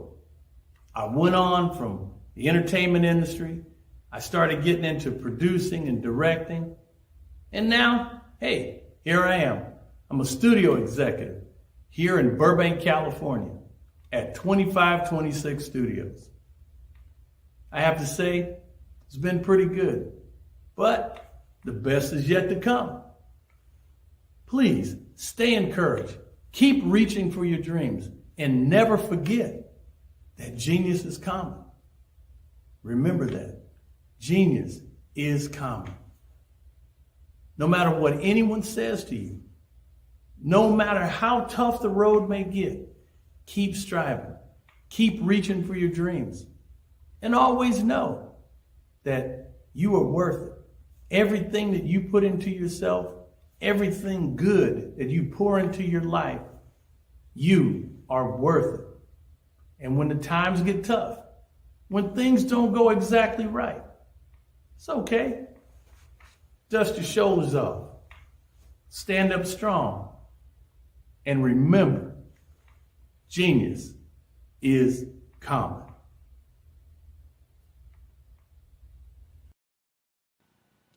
Hello, my name is Kiasi Helm and I'm 14 years old. I think my genius would probably have to be setting goals and achieving them. I say this because ever since I was young, I always wanted to be an author, and at age 11, I ended up achieving this. But not only did I end up becoming an author, I ended up becoming a public speaker, a publisher, a business owner, all these great things. The name of my business is Written by Kids Publishing Company. I decided to start this company because I thought it was important for me to help kids my age express themselves through literacy and just achieve their own goals. Because to me, achieving goals is the best thing in the world to feel. It's you just achieving things and aspirations that you set for yourself. And I know that everybody is capable of this because even if you don't end up achieving the goal, you still tried your best, and that's the most important thing. And everybody is capable of this because genius is common. Thank you.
Dr. Eric Kelly III and a host of phenomenal speakers from all around the globe for this 7-day virtual event that you don't want to miss. The mission of the Black Business Expo is to raise scholarship money from kids all the way from high school all the way from college. The Black Business Olympics is one of the largest Black business showcases in the world. It is an opportunity for businesses and companies to showcase their businesses globally. We are going to be giving away laptops up to $5,000 away to students. Again, I'm Olivia Appleberry, the founder of 2 Cents Finance and one of the speakers for the expo. I am so excited to see you there. For more info, go to www.blackbusinessexpousa.com or call 919-308-9090 and hope to see you there.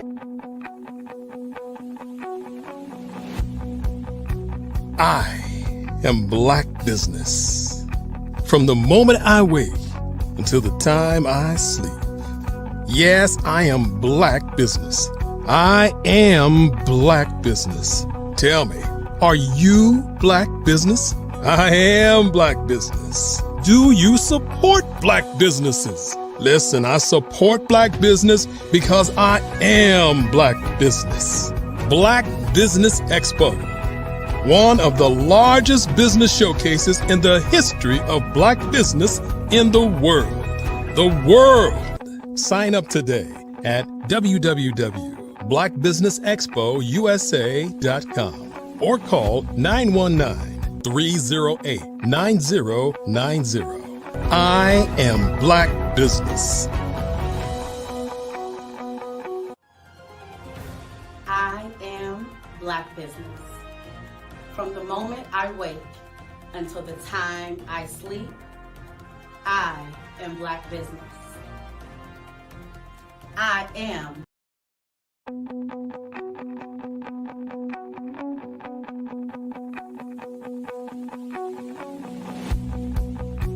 I am Black Business. From the moment I wake until the time I sleep. Yes, I am Black Business. I am Black Business. Tell me, are you Black Business? I am Black Business. Do you support Black businesses? Listen, I support Black business because I am Black Business. Black Business Expo, one of the largest business showcases in the history of Black business in the world. The world. Sign up today at www.blackbusinessexpousa.com or call 919-308-9090. I am Black Business.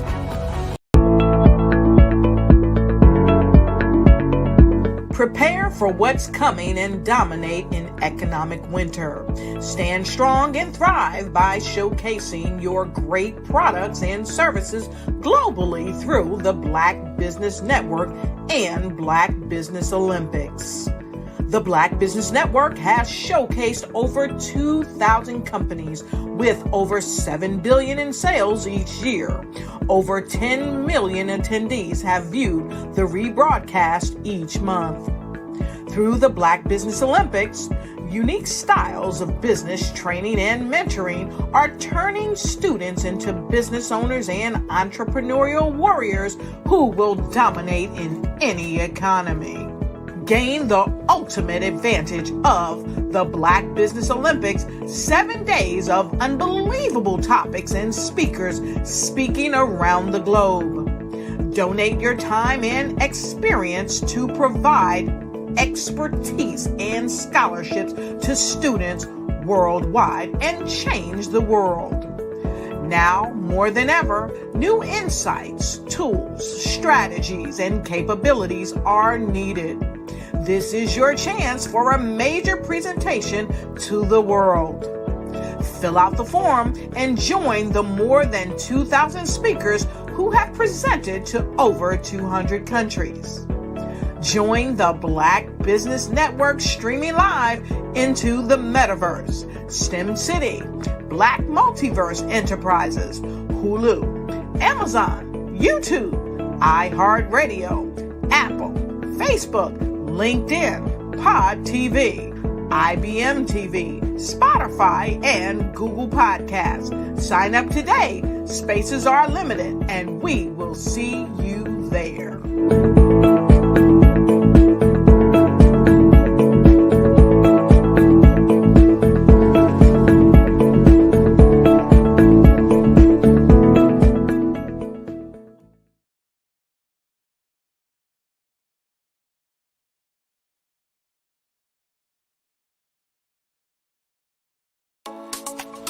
Genius is common.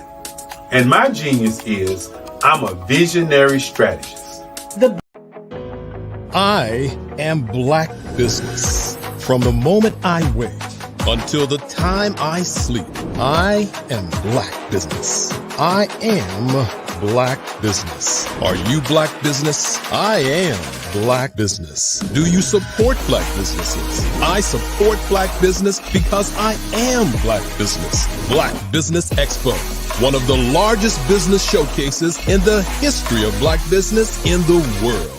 Sign up today at www.blackbusinessexpousa.com or call 919-308-9090.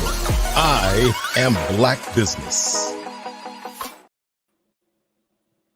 Good afternoon, business owners, entrepreneurs, thought leaders, and corporations. Welcome to the Black Business Network. My name is Dr. Tabitha Russell. I am your business moderator for this evening on the Black Business Network. The Black Business Network is a 24-hour business network showcasing Black businesses, business owners, entrepreneurs, and thought leaders worldwide. We have speakers from North Carolina, London, Singapore, Africa, Japan, and cities all over the United States. The Black Business Network is a global community sharing its business knowledge to empower, inspire, and educate businesses about business. Our next speaker is Mr. Jerry Smith. He is a CEO, gospel music programmer, teacher, visionary, and entrepreneur. At the age of 12 years old, Smith knew that radio was the career he was called to do. 7 years later, at the age of 19, he was on the air in college at Central Connecticut University as DJ Hollywood on then 97.9 WFCS FM, the college campus radio station.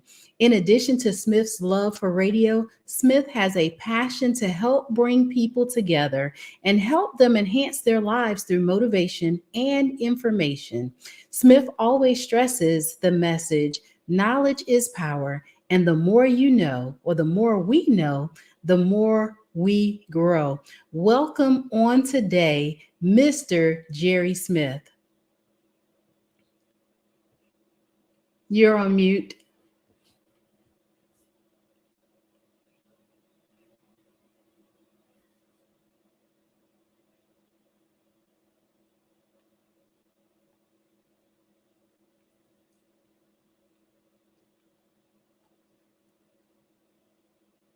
Mr. Smith credits his vast knowledge in the broadcast industry with being taught by great programming minds on his ascension to being regarded as the top gospel programming mind in the industry.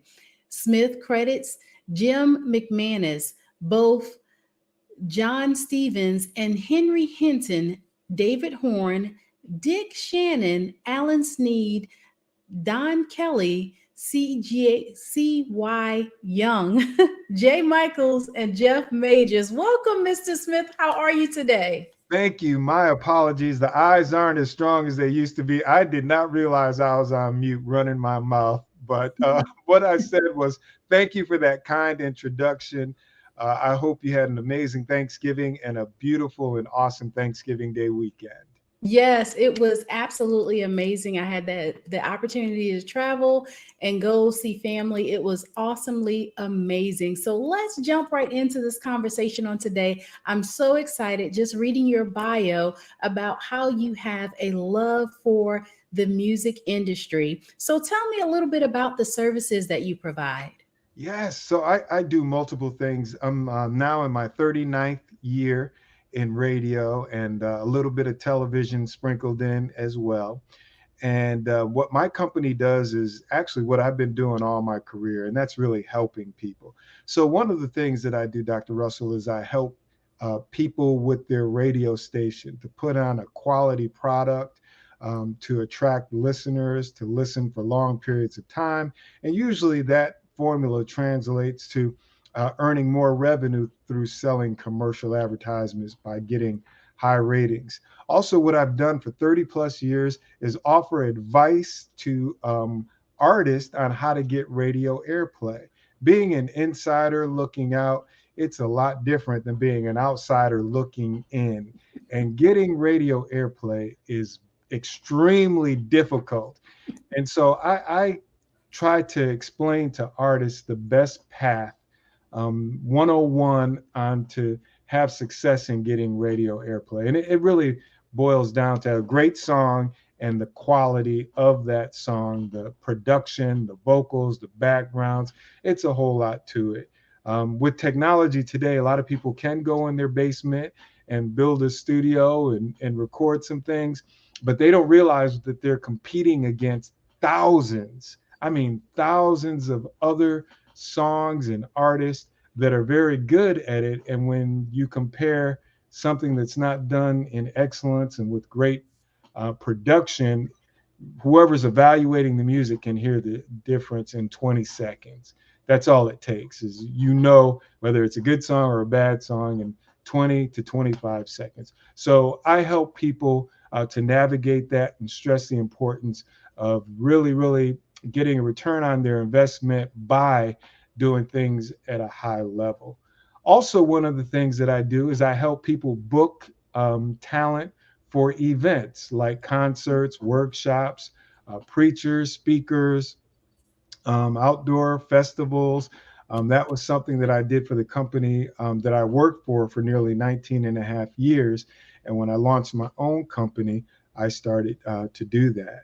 And another thing that I do so much, Dr. Russell, I really do. Another thing that I do is I put on workshops and seminars. I mentioned that for over 30 years, I give artists instructions and counsel on how to navigate the business of radio and records. Well, I do workshops as well to help them. So that's a face-to-face. Most of the times I talk to people over the phone, but since launching my own company, I put workshops on. And not only for that, you know, God put on my heart, and first and foremost, I forgot to do this. I give God the glory, honor, and the praise for all things because all blessings flow through him. But I also, God put on my heart to do some seminars for the youth, which you guys have a great platform to help them with their education. And I encourage people watching and listening to please sow into this amazing thing to help our youth further their education. They sometimes need that help. And we as a community need to be there for them. So please, please donate whatever God puts on your heart to donate to help these young men and women with their books and tuition and computers. Please, please help out. But I want to do something for the youth. I want to do something for men.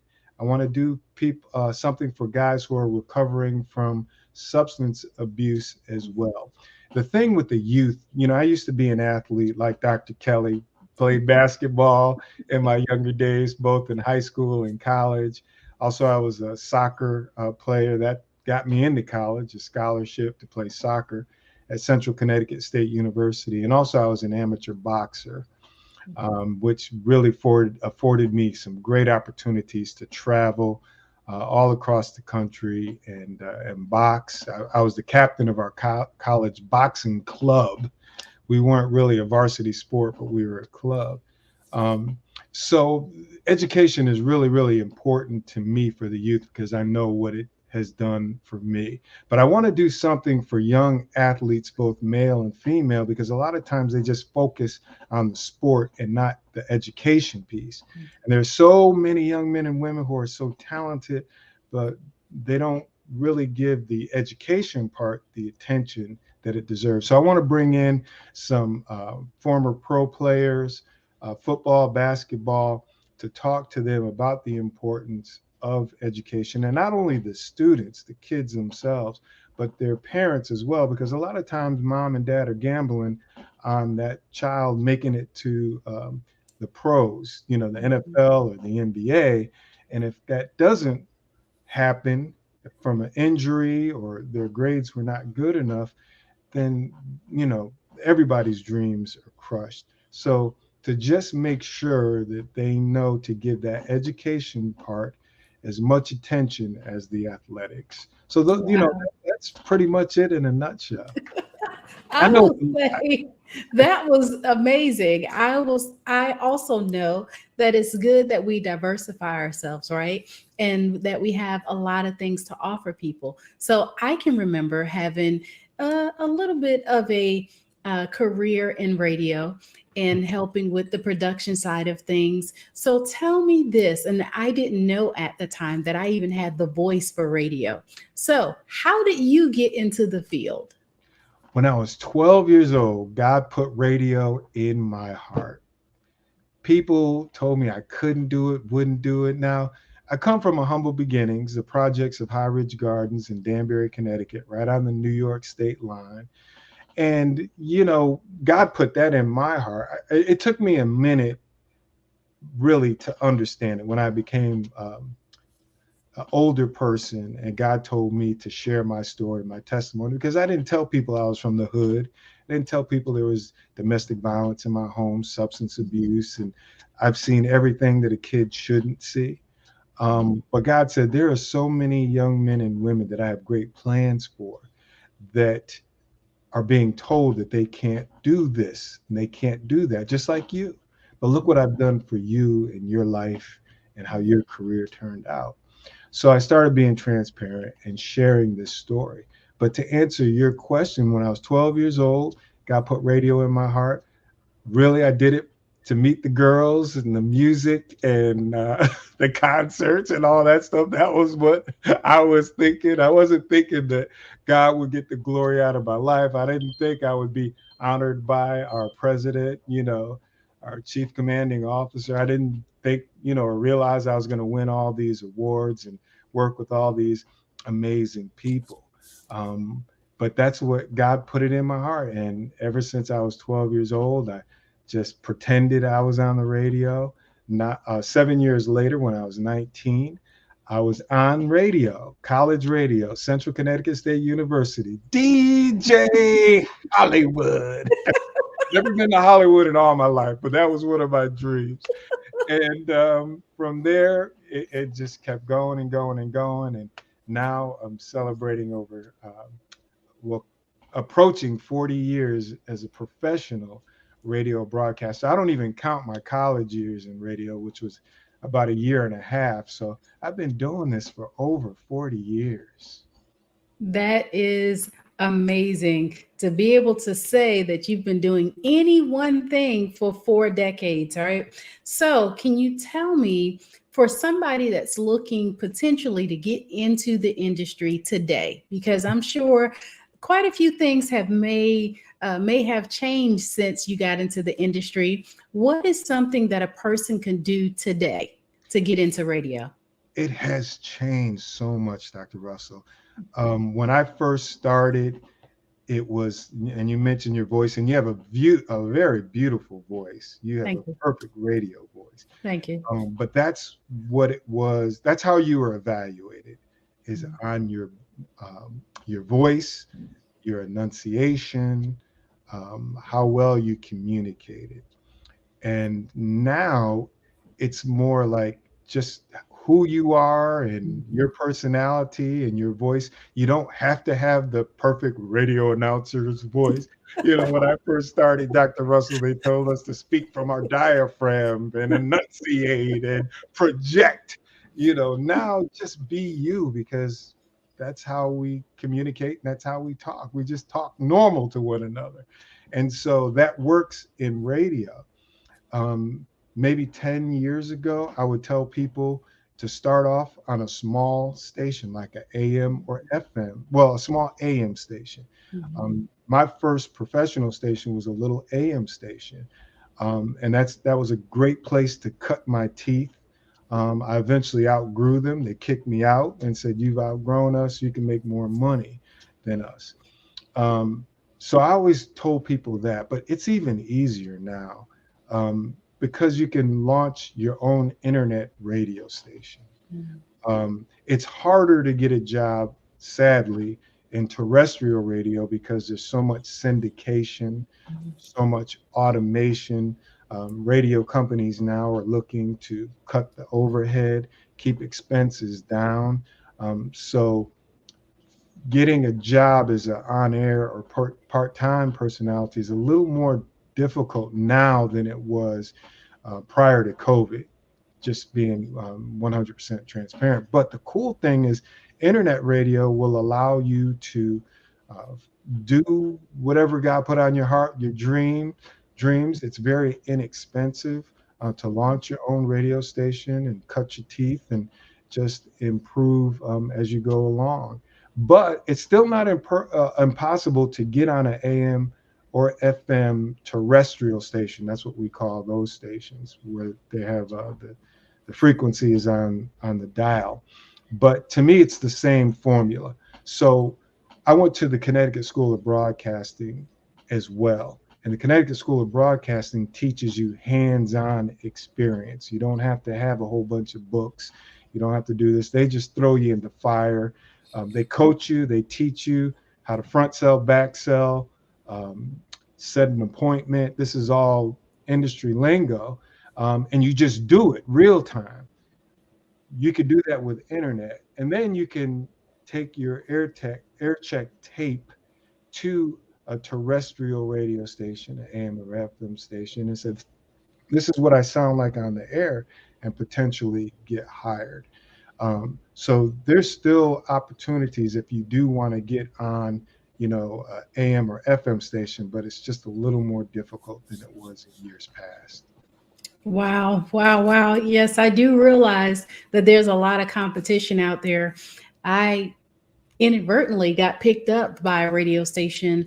I was a salesperson at the time, and the owner of the radio station came in and was talking with the owner of the store that I was working in, and was like, let's do your next commercial, and was saying that they were listening to me as I was talking with someone else, and they had their back turned to me. And they said, well, why don't you let her, give her a try? I went in there to do a commercial, and then eventually got on the station and stayed there for a while and became the producer. However, I know that stuff like that just doesn't happen, right? For most people. And like you were saying, that you can start on a small AM station or something like that. It was actually an AM gospel station that I got my start, and later took that to do some other things. So who would you accredit to helping you to get to where you are right now? There are so many people on that list. I was blessed to just work with some of the top minds in radio and didn't know it, especially in the beginning of my career, because I was, wet behind the ears, snotty nose, you know what I mean? And I almost got fired from my very first job. I was only there for 2 weeks. The reason I almost got fired, because I was breaking the format. They trained me, they taught me before I went on the air of what I was supposed to play. But remember, my first stint in radio was college radio, and DJ Hollywood was doing whatever he wanted to do and playing whatever he wanted to play, however many times he wanted to play it. But when I was in a structured, and they hired me as a professional broadcaster, which I didn't realize it at the time. I was just a DJ, and the DJs do what they want to do, just like I did in college.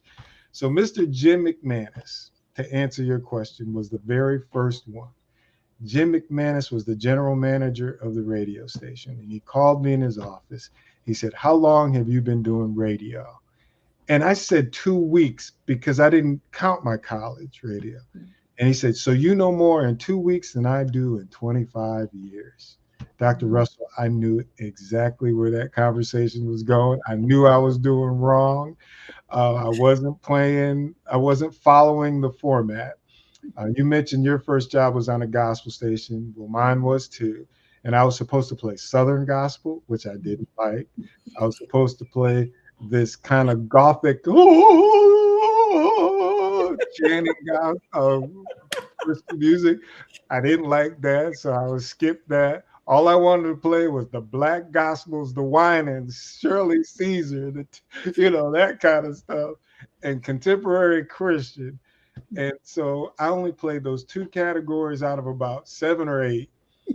And he said, son, when you're on the radio, we're not what we're selling to our listeners or our advertisers. He said, we hired you as a professional broadcaster to execute the format.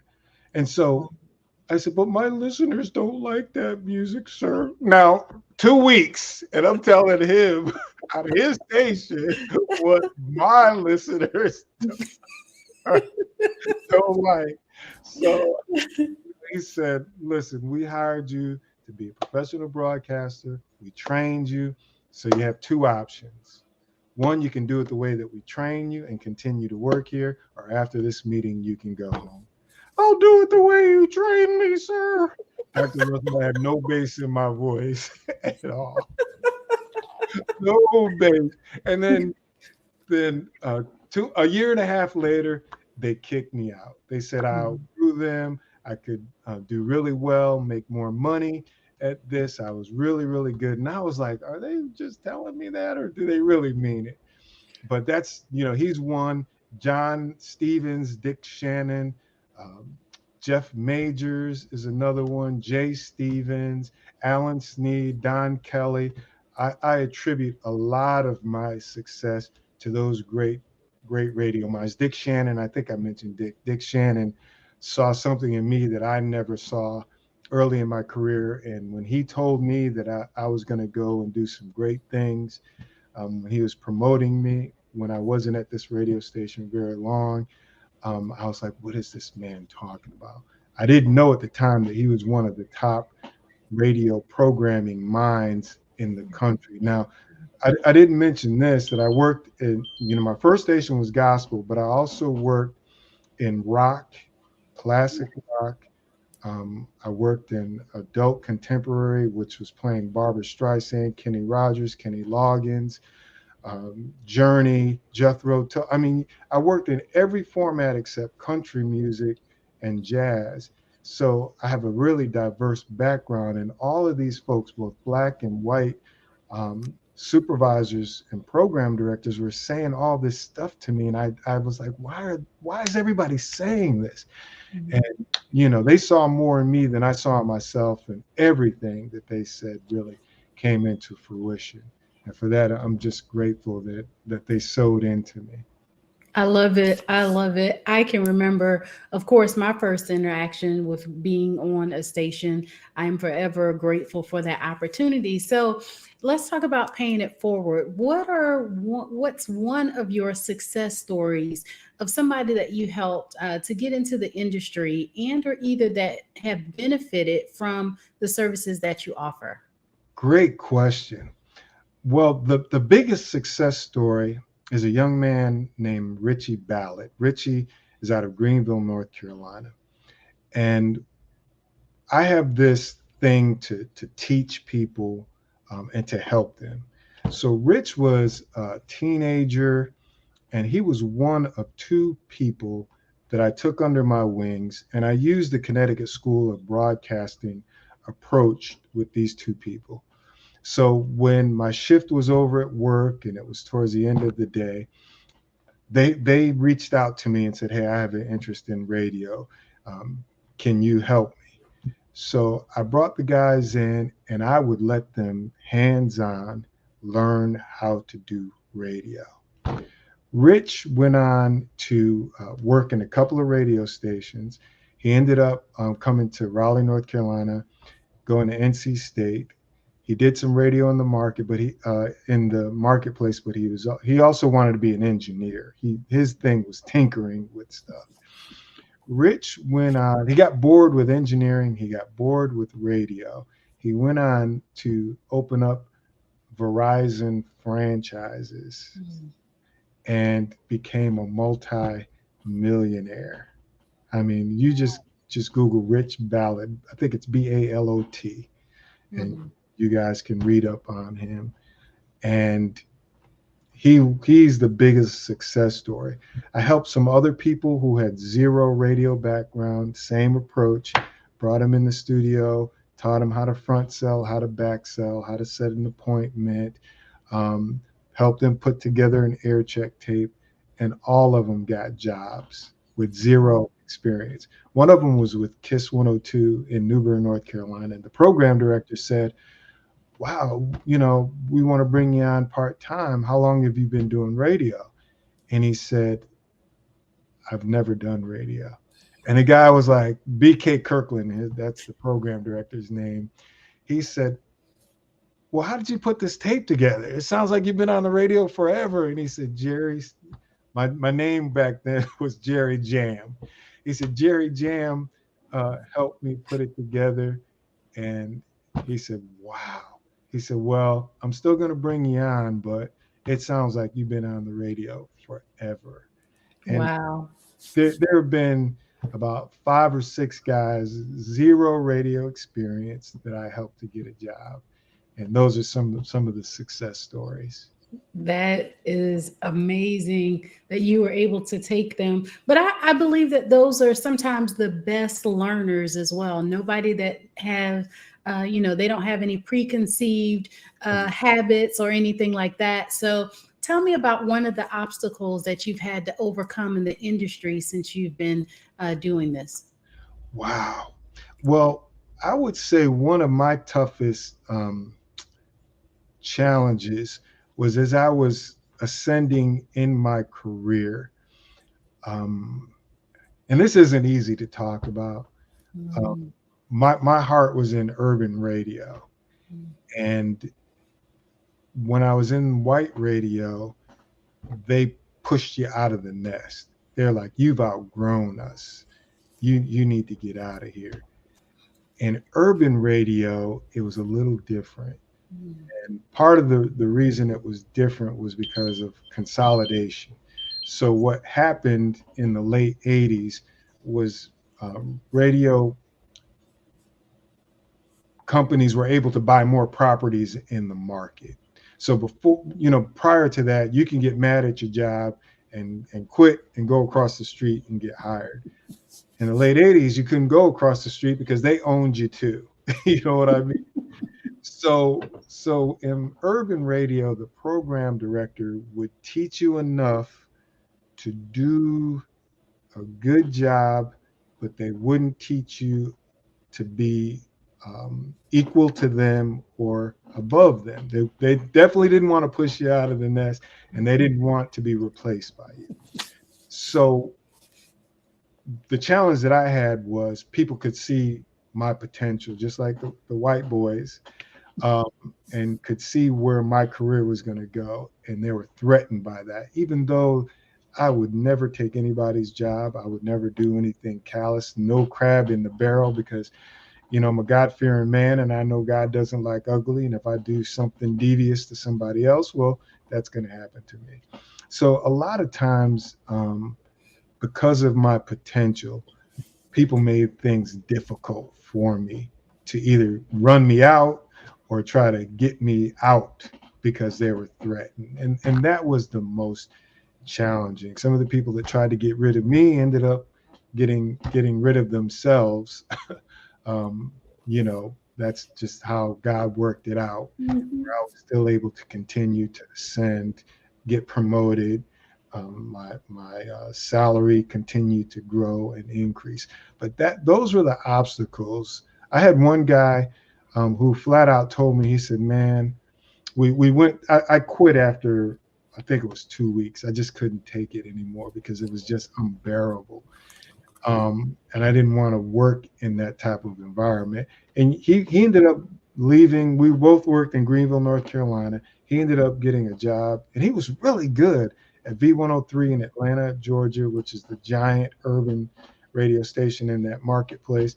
And he and I somehow came across each other, during our journey. He said, man, I didn't treat you right. I was just so threatened.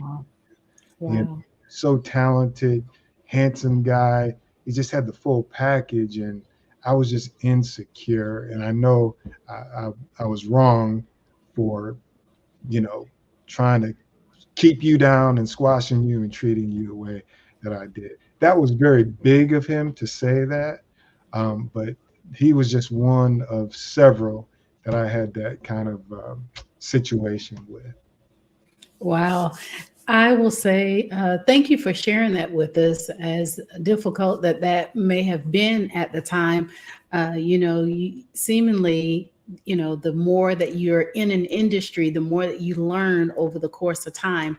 So in our few minutes that we do have left here on today, tell us something that people would not know about you. Oh, wow. Okay.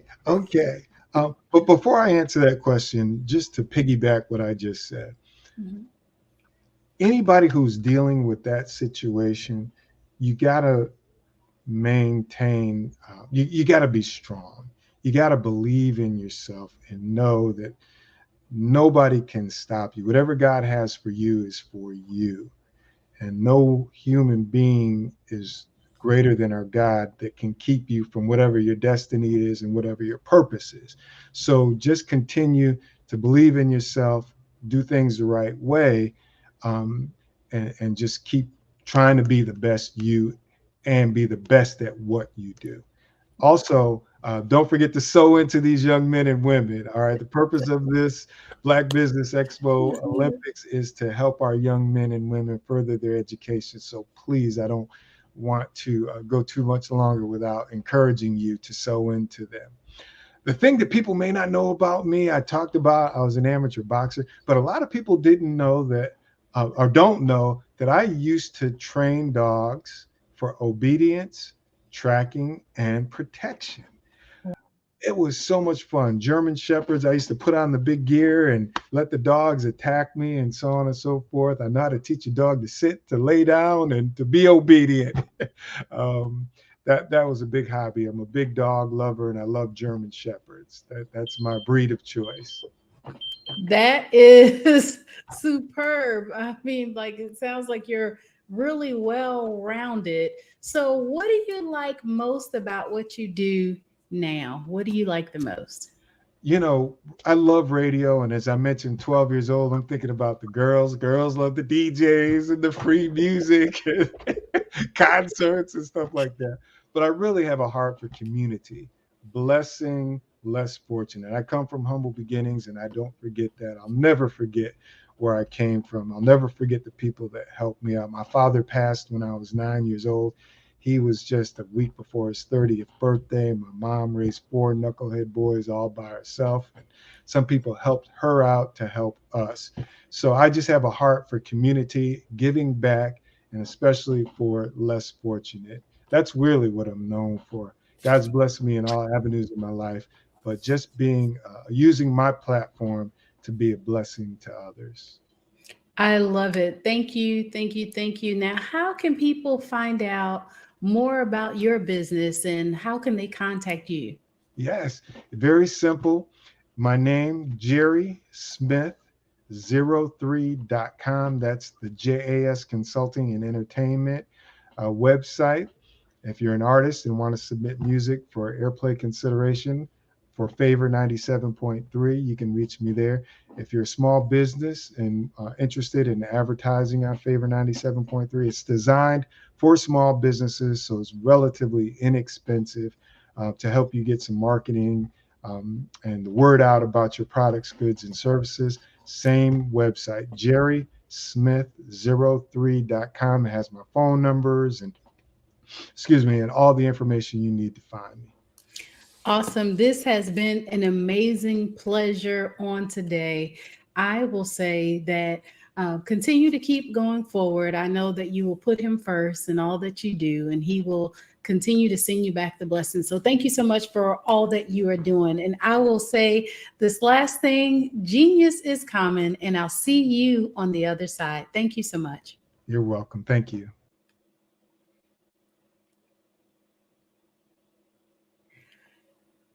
The Black Business Expo's mission is to raise funds for high school seniors going to college or K through 12 entrepreneurs. This expo is a fundraiser for students. You may go to www.blackbusinessexpousa.com to donate to the scholarship fund, or use the Cash App on the screen, $BBXUSA. Our goal is to give laptops and up to $5,000 to 10 students. Students can register online at www.blackbusinessexpousa.com. Every dollar counts. So we want to remind you to donate to the scholarship fund. And we want to thank our Black Business Expo USA sponsors for their generous donations. And they are NC 100, Moody Capital Partners, Suede Soul, Lotus Rich Coaching and Training, Carolina, Virginia Minority Supplier Development Council, Step Management, Barbara H. Smith, LLC, Margie McLean Foundation, Inc., Genius is Common, Earth Essentials, Melaine Shania Global, Executive Women's Success Institute, The Quality Coaching Company, Superwoman Business Services, Creative Force Studios, Lee Entertainment, Artistic App Design, and Black Business Expo USA. Genius is common, and I'll see you on the other side.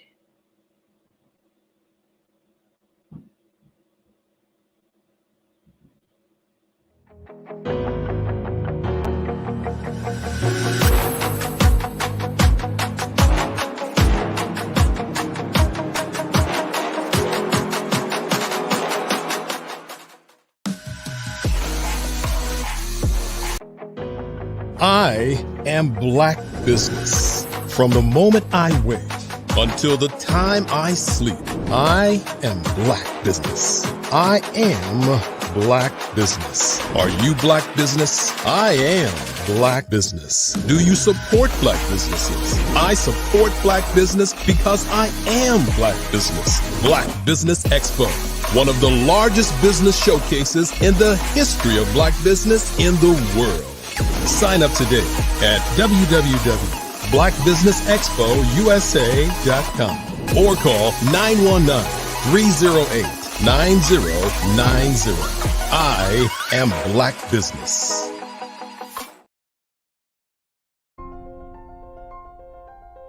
What if you could build your own city?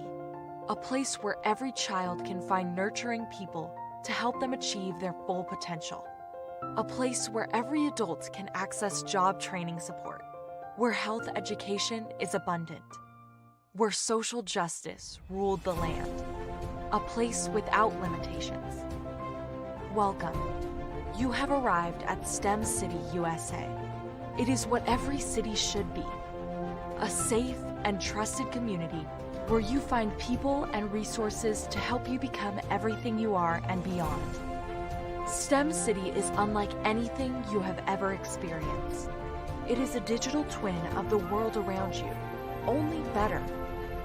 STEM City is about energy and soul renewal. It is more than a digital world. You can almost feel the power of live cultural events, music, and theater.